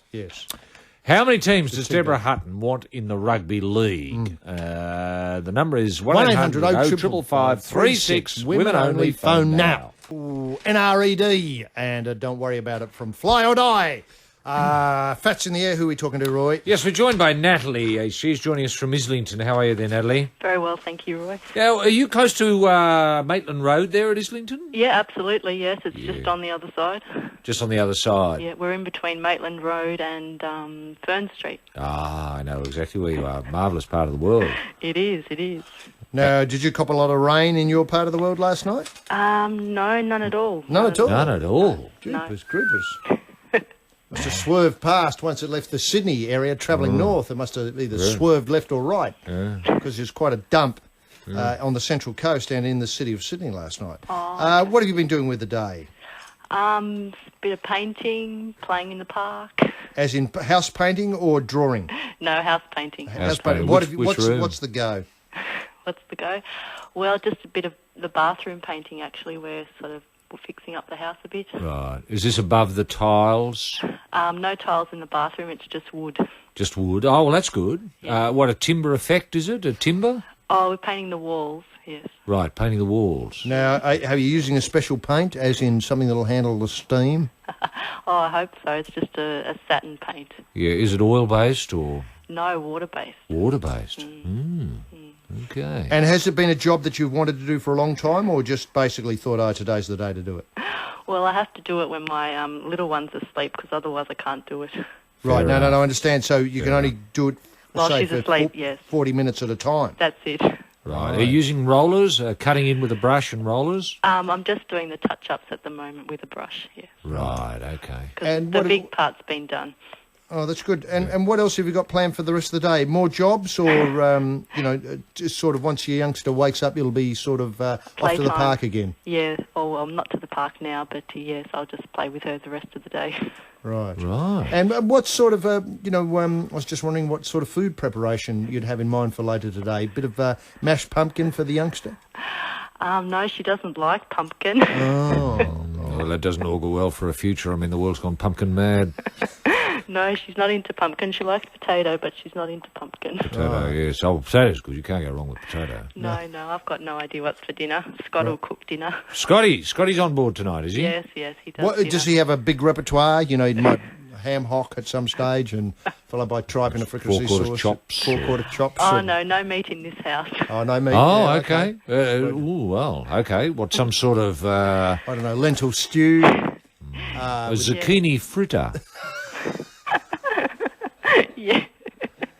Tofu satay, yeah, something like that. Right. Oh, well, that's good. And would there be a Sunday being sort of one of those days of the week where you might lash out and have a bit of dessert?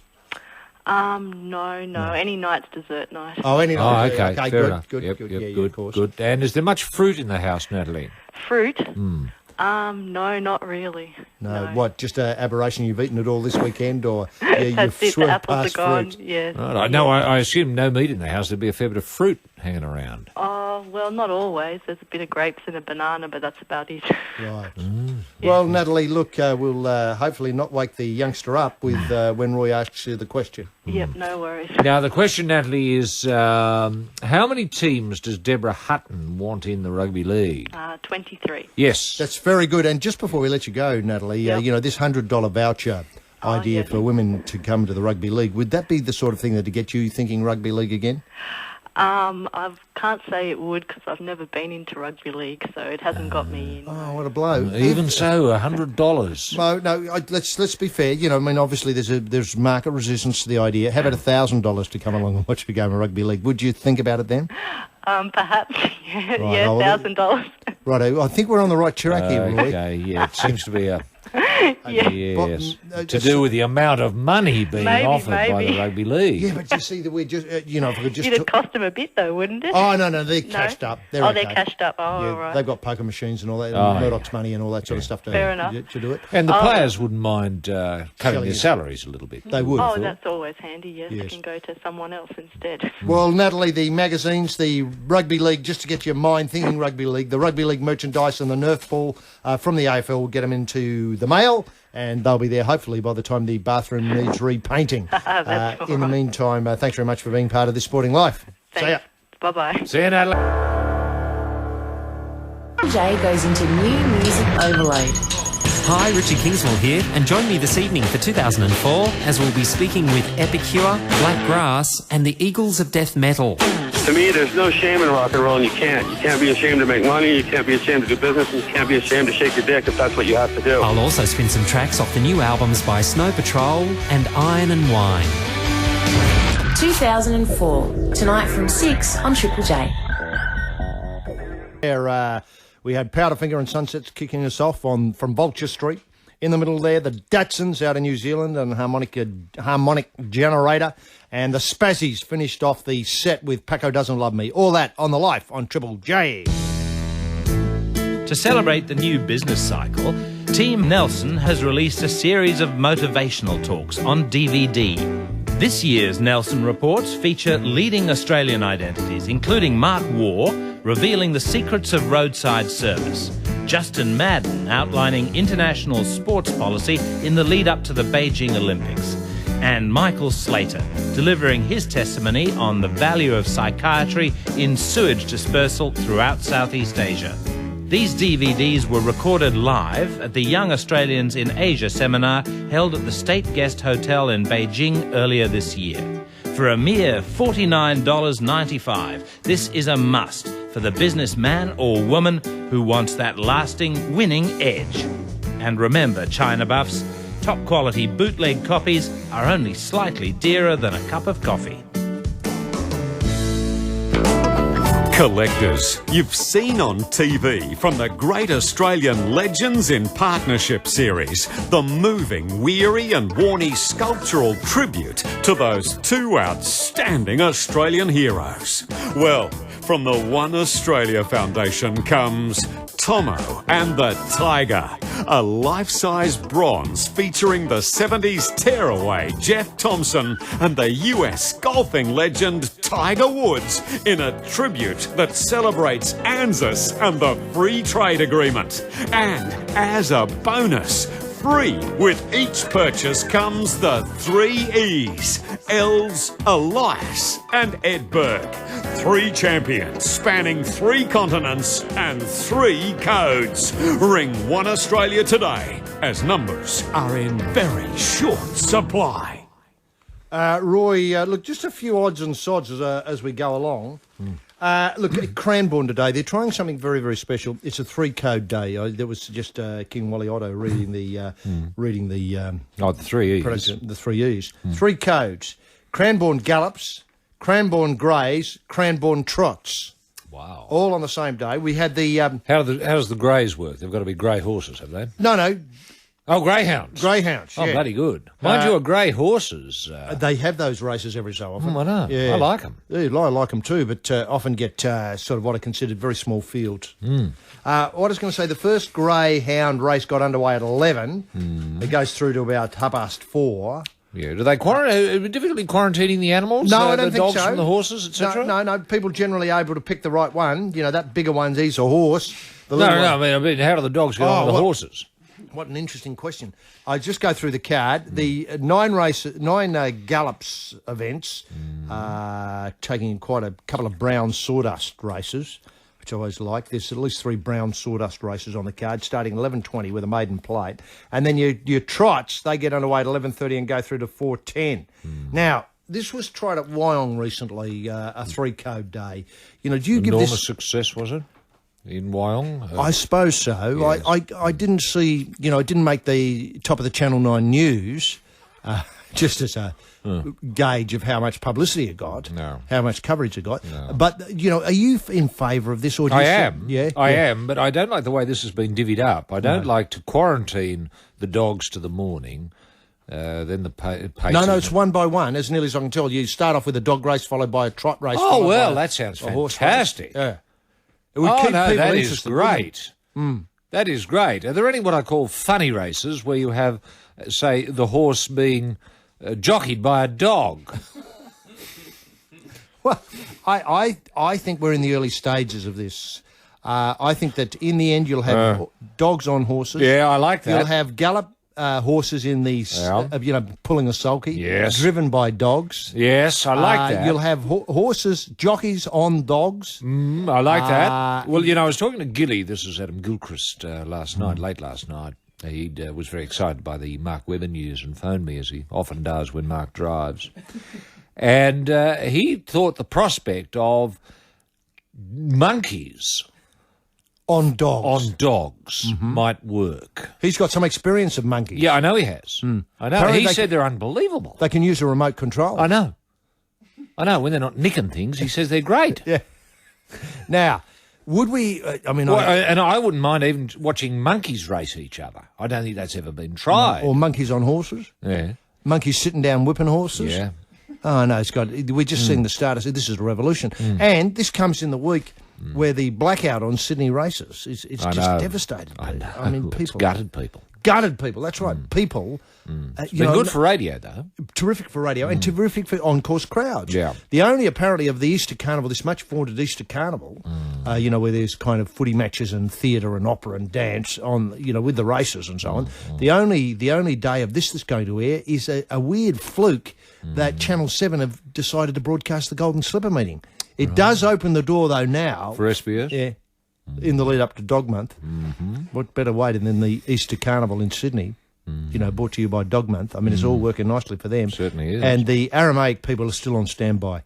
Yes. To call. So that's really good. Yeah. That's really good. Yep, fantastic. But what would be good is, and very few tracks would be able to handle the grass of the gallops, obviously the dirt or the sump oil of the trotters, and the very short, course with the lure dogs driver. can run on anything, surely. They You've can, just but they gotta need a make lure sure- driver. They need, well, you've got to have the lure driver. Yeah, unless you absolutely. drag a rabbit down the Yes, track. or release a cat or something like that.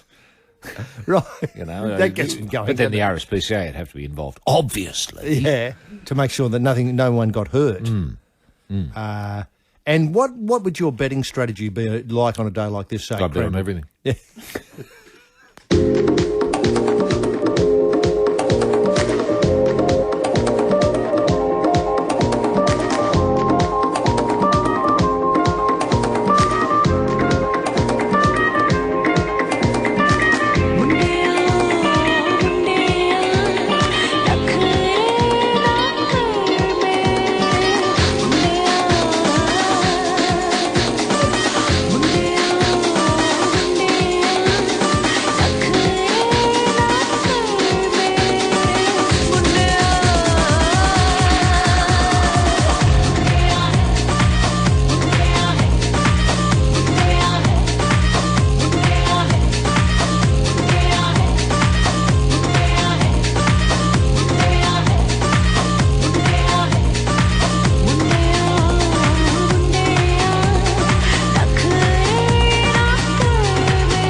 Tim Deluxe, Mundaya, the boy from the Little Ginger Club Kid. Roy, this Herb Elliott probe, the Olympic gold medalist Herb Elliott and Andrew Forrest, the Western Australian businessman who is chairman of the Belegate Athletics Australia, have forged strong links during the past 12 months. And this is why it's sometimes considered that Herb wouldn't be such a great man for the job, that he's close to the chairman. The pair, both based in Perth, are not only fellow members of the board on Athletics Australia, but last October, Elliott was also made non-executive director of Forrest's mining company, Fortescue Metals Group. Well, there's nothing Herb doesn't know about mining. There's not. There's absolutely nothing at all. It's a terrific appointment. I mean, he goes back to the getting underground with a hard hat on and a ball peen hammer and a coal chisel. I know, he was early days training, he'd just go and dig, didn't he? He was born to mine. Born to mine. Herb's ties with Forrest prompted questions yesterday over whether he was the right person to head the review, according to Jenny Mackesy in The Australian, into the underachieving, bitterly divided Sports Commission. I didn't realise it was so bad. The Australian Sports Commission and AA are expected to announce that Elliott will chair the wide-ranging probe, which was announced 2 weeks ago by the man, Rod Kemp. But sprinter Lauren Hewitt was worried Elliott was too close to the board. She says, I don't know Herb well, but I know he's on the board of Athletics Australia, so he's not really that independent. Athletes wanted the CEO and the board and everything looked at, so somebody who was on the board doesn't fit quite what we wanted in the person running the probe. Senior Athletics Australia official Dave Colbert don't have any issue with Herb. Colbert said you couldn't ever question Herb's motivation other than having the sport performing better. But the fact that he's director of Andrew Forest Mining Company would have to give the perception of bias, which I don't think is helpful in the need for a transparent probe. The injury or the inquiry was a response, or should I say the probe was a response to the growing discontent with athletics, which culminated in a disappointing performance at the National Championship in Sydney last month. Elliott is expected to chair a review or a probe steering committee of 6, including people from athletics, the Sports Commission and independent members. Below that, there will be 3 working parties. One will look at athletic development, another at elite performance, international competition, and the third will probe the governance and financial management of the sport, expected to be completed in August. After the Athens Olympics. After the Games. Yeah. A bit late. Well, quite, but we've cooked our goose with regard to athletics at the Olympics. Well, we've still got Sherbo, haven't we? Oh, Sherbo, yeah, Sherbo. And Patrick Johnson? Maybe. Yeah. And there's just a chance Tatiana will pull a big one out at some meet on July the 4th, I think it is, and maybe get there in the pole vault. Yes. They're looking very thin on the ground. And Lord Coe is helping out, isn't he? He's helping out. He's very good with the younger runners, especially the women. Yes, he is. Very good He's with a bit of a specialist in that regard. He's a complete specialist in that regard. Gives him 100% attention. Now, could I suggest that what we need here is for Athletics Australia to take on board some of the people that Souths have got running for them? So as if you had the pig, the pap, the parrot. These are the sort of people who know that it rolls down the hill from the top. That's right. And they're looking for people at the top. Yeah. Well, I thought Benny Elias wouldn't do a bad job. With Athletics Australia. Yeah. What would his qualifications be, Roy? Well, he's been there. He's been an elite athlete. He knows the ups and downs, the ins and outs of it all. The elite athlete. The elite athlete. And a business, a fine business brain. Yes. Very good. Yes. Fine business brain. And he's no stranger to what I'd call the problems of pressure. No, that's right. That are put on athletes, That's especially true. when running something like a restaurant. Right. That's exactly right. Herb, I like Herb a lot. But Herb sort of has a 1950s view of athletics in Australia. He does think he thinks people... Yes, it's a far more amateur sort of idea. Just laudable, but impractical in this day and age. And he has a very, very small glove box in his car. Won't hold enough notes. That's it. Can barely hold a pair of gloves. Yes, I thought Herb was Sydney-based. I didn't know he'd moved to Perth. No, well, I've got no idea. If Herb moves around, he moves very, very quickly. I know he does. And did he run to Perth? He ran to Perth, yeah. Look, I don't know where that's going to end, but I just think that, Herb could do a good job, but couldn't he rope in some of the sort of people who are running for the Souths board or the Parrots board? Because, as you point out, they've got the experience in these specialist areas. Yes, and Soccer Australia. Soccer Australia, that's what used to be Soccer Australia. Now it's... The Australian Soccer Association, yes. But it needed that cleaning out process. Before it could change its name. So maybe Athletics Australia's the Australian Athletics Association, the AAA. What a lovely idea. That's where I'd start and rebuild. Rebuild from there. Yeah. If that's the pinnacle in place? Yes. Build the bottom. Little Birdie from Perth and Relapse on the Life on Triple J and Roy. A storm's erupted. Speaking of preparations for the Athens Olympics, I know we haven't talked about this decision which has hurt me of not to go ahead with this roof over the swimming pool. But I think it's fair to say is that I think Swimming Australia, if that's what the organisation is called, or the Australian Swimming Association, will have the nous to think, hello, we've got to get these swimmers training outside if they're training inside at the moment. They'll be able to make adjustments. Well, the wind's going to be a factor now, isn't it? Certainly is. I wouldn't like diving off into the wind. And I'll tell you what, you won't be able to hear this. You won't be able to hear Laurie Lawrence's call that neatly either, will you? No, you miss all the calls. And do you think it'll reduce the quality of the broadcast? I'm sure it will. A lot of reflection off the water. You're going to get water. You're going to get the ruffled nature of the pool. You know what I mean? There's going to be waves. Can you suggest waves, ripples from and these rips? These swimmers are pampered. They're used to glass-like conditions in their pools. Okay, world records. Do you? I can't see one. No, good. Not one. Even though these new suits they're talking about look to me to be a particularly exciting idea. Yes. I just think this pool is going to be so slow. Well, the former Australian men's swimming coach, Brian Sutton, Brian stormed Sutton, out. Suts, yeah. Storm and Sut stormed out of a press conference at the unveiling of a new Speedo swimming suit in disgust at the misuse of Ian Thorpe's name. Bloody hell. Now, we've got to get this into perspective. The Thorpedo uses an Adidas suit. Yes, that slow, old-fashioned suit. Oh, it's very old. Isn't it? It's very old, very disappointing, very last year's model. It is. Now, the new look Speedo suits are the ones in comparison, and while the Sut does not coach Thorpe, he was incensed at the final question of the conference in which Thorpe's name was used as part of a leading question to Speedo scientists to value the suit. The question was, could Ian Thorpe swim faster in one of the new suits? Remember, Thorpe's in the What a Adidas. provocative question. Speedo's wanting to get theirs onto the Thorpe. Is that when Suts went... He went ballistic, Roy. Stormed out? I was shocked, At one point there, I thought I was going to have to, ring somebody. Yeah. How long was this conference? I missed it. This Well, was it a 3-day conference? It was a 3-day suit conference. It was an old-fashioned probe. I think it's fair to say is that it drew a lot of people to the first session, and then they realised nothing much was going on, so they sort of drifted away, as you would.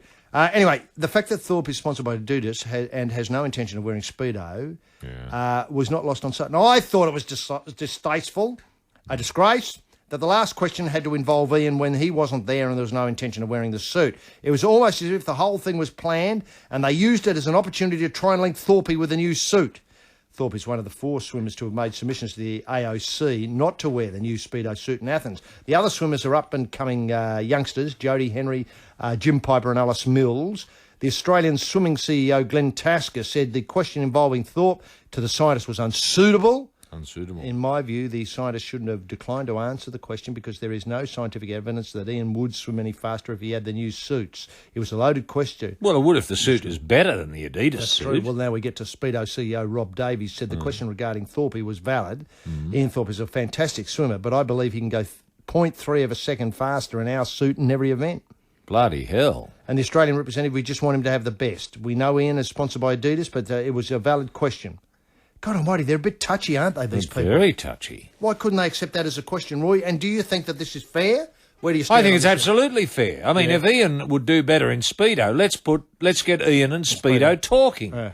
Let's at least get them trialling Ian in the Speedo in an outdoor pool and see what happens. Well, 0.3 over 50 metres. Oh, bloody hell. It's a big advantage. Yeah, he could go for 7 medals.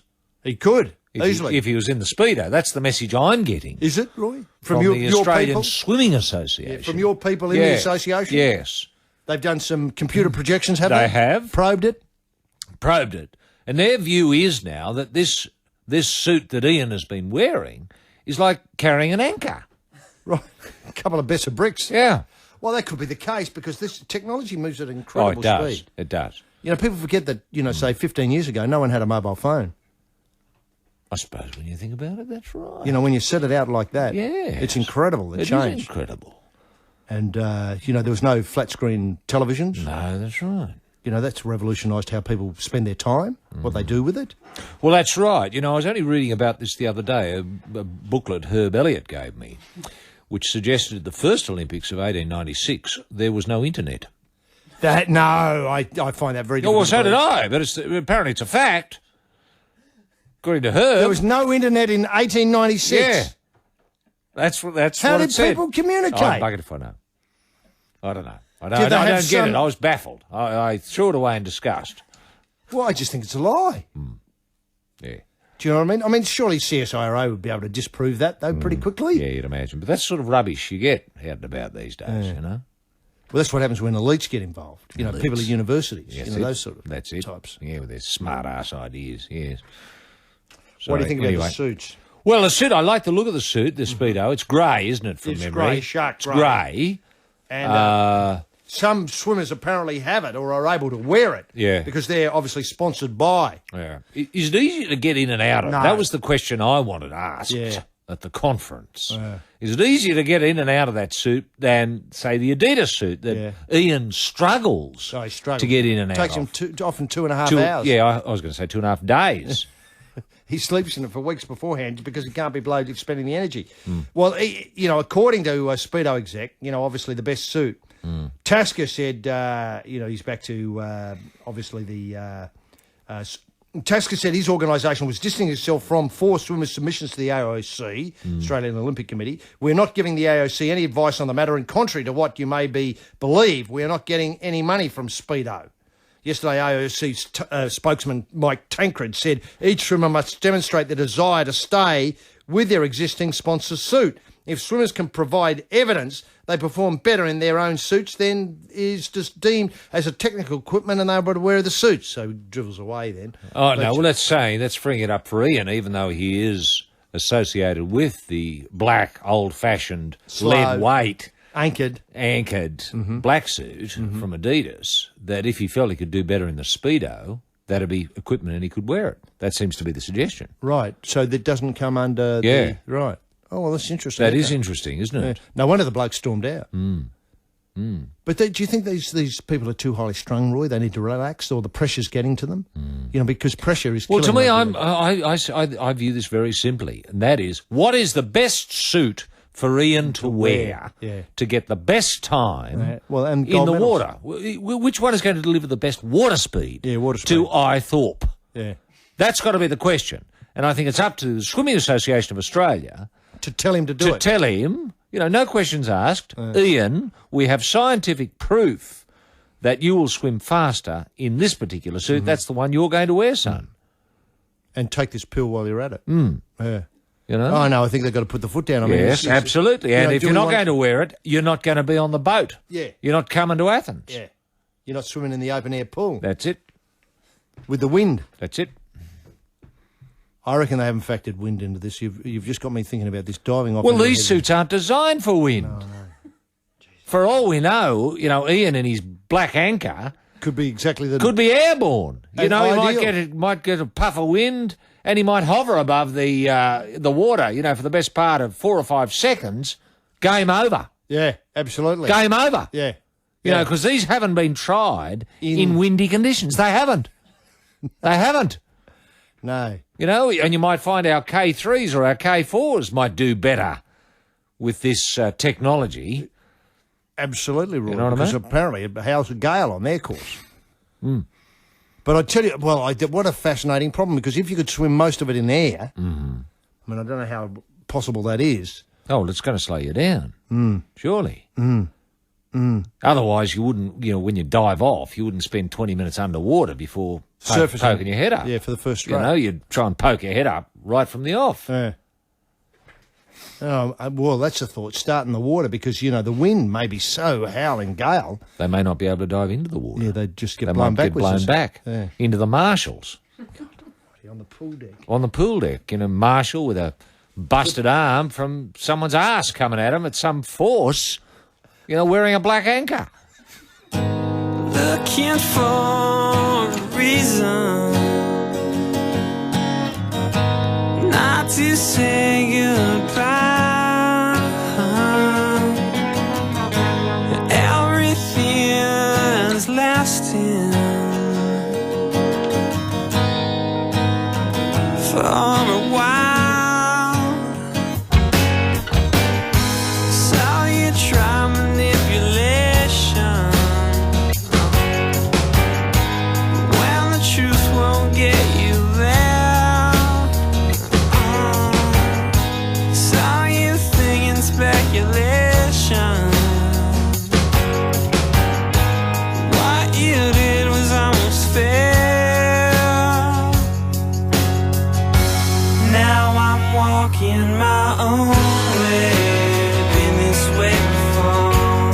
Now I'm leading my own life. Opened up the door.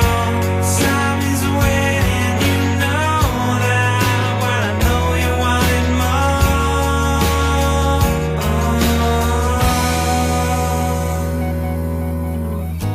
Looking for direction. I always thought I knew the way.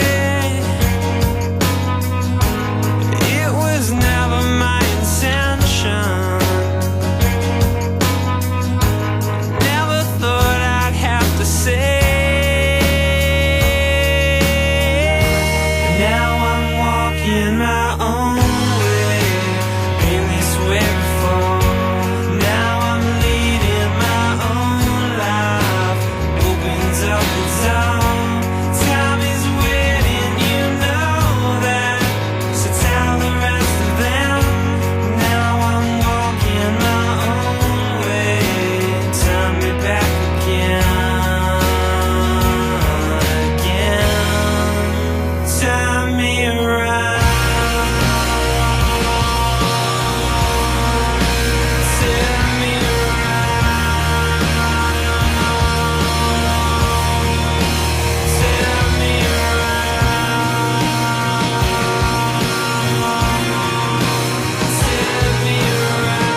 Evermore, my own way on the live on Triple J. And Roy, the AFL has warned its players against using abusive or threatening language towards rival players. This follows the Wizard Cup final, in which a verbal attack directed at Geelong's Cameron King by the St Kilda player Stephen Powell in Saturday night's Wizard Cup grand final was audible on 10. The AFL will today issue a warning to all clubs after General Manager of Football Operations Adrian Anderson yesterday warned players that abusive or threatening language would not be tolerated. No action was taken against Powell after league officials yesterday investigated his remarks, according to Michael Davis and Greg Denham in The Australian. Now, they were made in the opening minutes after Ling was felled by Powell's teammate Brent Guerra. Viewers heard Powell say, "You got what you deserved, you red-headed," through the microphone, warned by the closest field umpire.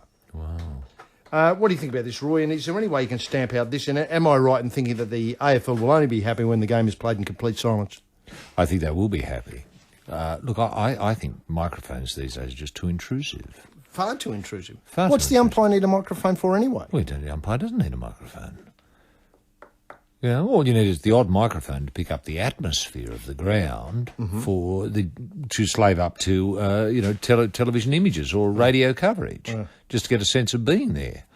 But I think it's far too intrusive. I used to find when I was playing that the moments of the greatest privacy of my life were out in the field.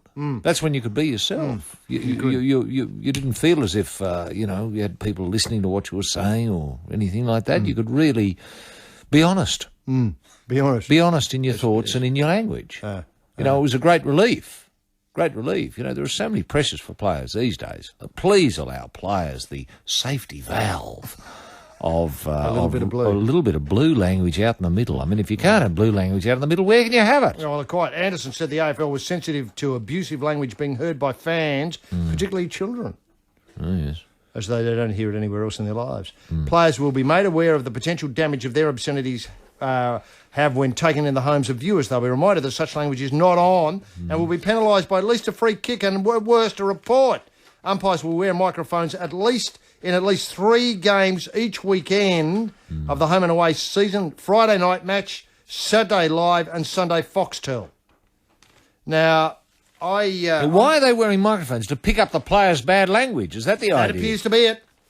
To get clamp down. This for some voyeur. Some weirdo in a booth somewhere listening for the dirty language of players. Indeed. Absolutely. It's just that person's a sicko. Complete sicko. Sicko Roy probably gets and off. Whoever had the idea must be a little bit sicko. As well. Because what you forget is these are role models, don't you? They're role models. They're not going to swear. No. I mean, the difficulty is that I believe that, if the AFL believes that it knows best about what language, it should tell the players what language is usable. So if the dirty words, thanks very much, Jarvin Mandad, if the dirty words are seen as abusive, then tell them what they can say. As I said at the first, a couple of hours ago, tossle. Tossle. Is that okay? Depends on the context. But you could say you're a pussy weeping tossle, Cameron Ling. Would that be constituted as, bad language, abusive language? It would be abusive language. But? It would be abusive language. In fact, anything said with that degree of passion, you're a house brick, can be deemed offensive language. Right. You're a Ford utility. Abusive language. Depends on how it's said. Right. So depends on the context. The players aren't allowed now to get excited by what they're doing. That's right. Well, not with language, no. No. With a footy boot they can. Yes. Right. Yeah. Oh, that's interesting. So the only talking that'll be done on the field will be by the captain. Right. Geeing up his players. Come on, you fellows. Off we go. Off we go. Let's put in. Bounce the ball, umpire. That's it. We're ready, umpy. Yep. Bit of a harsh call there, ump. Yeah, all right. That might be acceptable if it's not too heated. Well, I suppose, what was he doing wrong? Just explain it to him again. You can't grab the players around the neck. That's it. That's it. Yeah. So it's going to rob the game of a little bit of spectacle, oral spectacle. The other thing might be to make it R-rated as it is, to make it an R-rated fixture, which I believe it always has been, all codes of football. And so while we're encouraging women to go to football, maybe kids aren't allowed unless you're 18 or over. What a lovely idea. And don't tell me that won't have them queuing up and trying to get in. Of course it would. R-rated. R-rated. Or X-rated. Maybe we could have ratings. You know, remember ages ago we used to argue the cause for trumpet-tolerant fixtures? Yes. Meaning that you could come along and go, "Bah!" and you wouldn't be thrown out. That's right. How about R-rated? Yes. With an adult. You'd have a G rating on some matches. Yeah, G rating on some matches, yes, of course. Say Saints v Geelong, G rating. Carlton v Collingwood, that'd be X rated. And R rated might be West Coast v Bombers. That's right. And it'd change each week. That's right. That's right. And I reckon that'd get people queuing up. That's Don't right. tell me that the X rated wouldn't have them. As soon as, it'll be announced on the footy show on Thursday that this weekend's match, say Collingwood Carlton, is going to be. It's going to be X rated. That's right. Bloody hell, tickets through the roof. Yeah, I just hope it doesn't draw your long coat brigade. No, I know what you mean, but normally the long coat brigade want to see something a little bit more visual than just hearing a lot of blokes swearing. Yeah, I know, but takes all types to make up the world, HG. I accept that, Roy. You know. You can't. Yes, no, you're absolutely right. Maybe if there was part of one of the stands that was a dedicated zone for weirdos, for sexual deviants who enjoy, the fruits of foul language. Yeah. In their own long-coated way. Yeah, that's right. Well, there certainly would be some people, now that you point out, who would really find that attractive. Oh, yeah, sure. Yeah. Just sort of, that sort who probably up until now haven't been catered for in the entertainment spectrum. No, I'm not sure what the Eros Foundation think about that, whether they've got a view on this. People who get off on supporting people who swear. I mean, that'd be a small subsect. It would. But it deserved to be catered for. Oh, no, absolutely. You can't. And maybe with their tickets, they pay a little bit more, and they get a couple of blueies thrown in. Well, and problems with cleaning helped. Yes. Obviously there'd be extra cleaning in that part of the stand. That's right. So that may... There could be an instant dry cleaning service. REM and the Great Beyond, it might be time for the second fat of the afternoon. And now on This Sporting Life, it's time for the second fat of the afternoon. The second fat is brought to you this week by the Look of Laura Knitwear, Alan Bond's Business Masterclass, and Happy Jack's Tata Packs.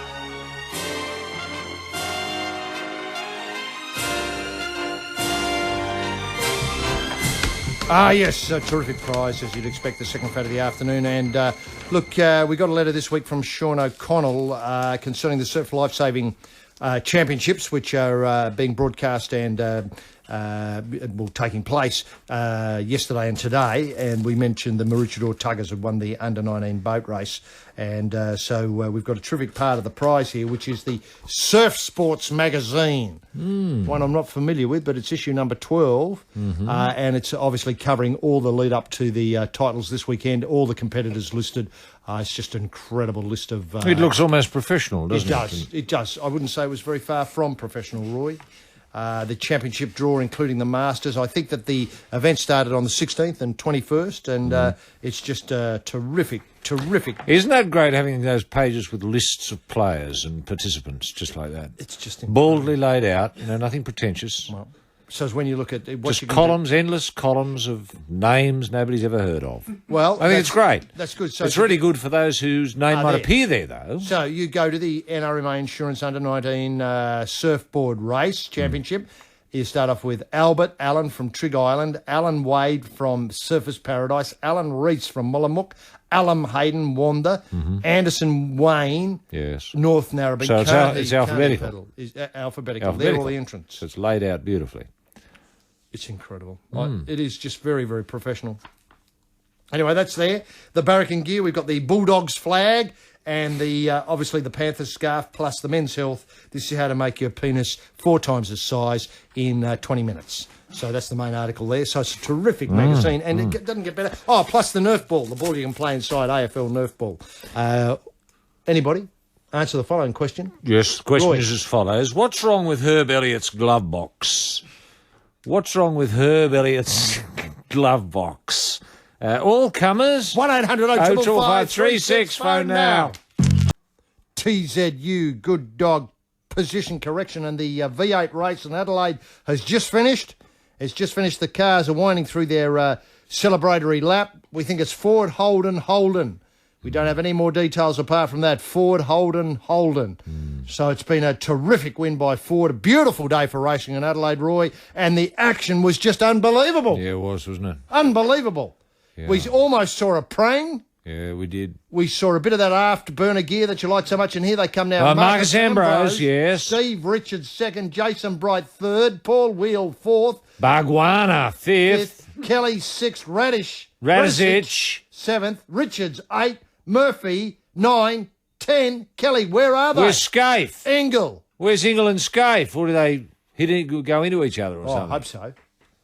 Isn't that incredible? Isn't that Marcus great? Ambrose in the forward. Isn't that great for Jason Bargwana? Scaife ended up 17th, Oh, how embarrassing. and I can't see Engel there at all. What's happened to Scaife? He's last, basically. Oh, Last. mechanical trouble. Yeah. There's Engel, did not finish. No surprises there. Bumped out of it by Scaife, I'd say. Terrific race, though, Roy, and it's easy to see why everybody made a beeline for Adelaide. this Yeah, weekend. yeah, I know. Incredible.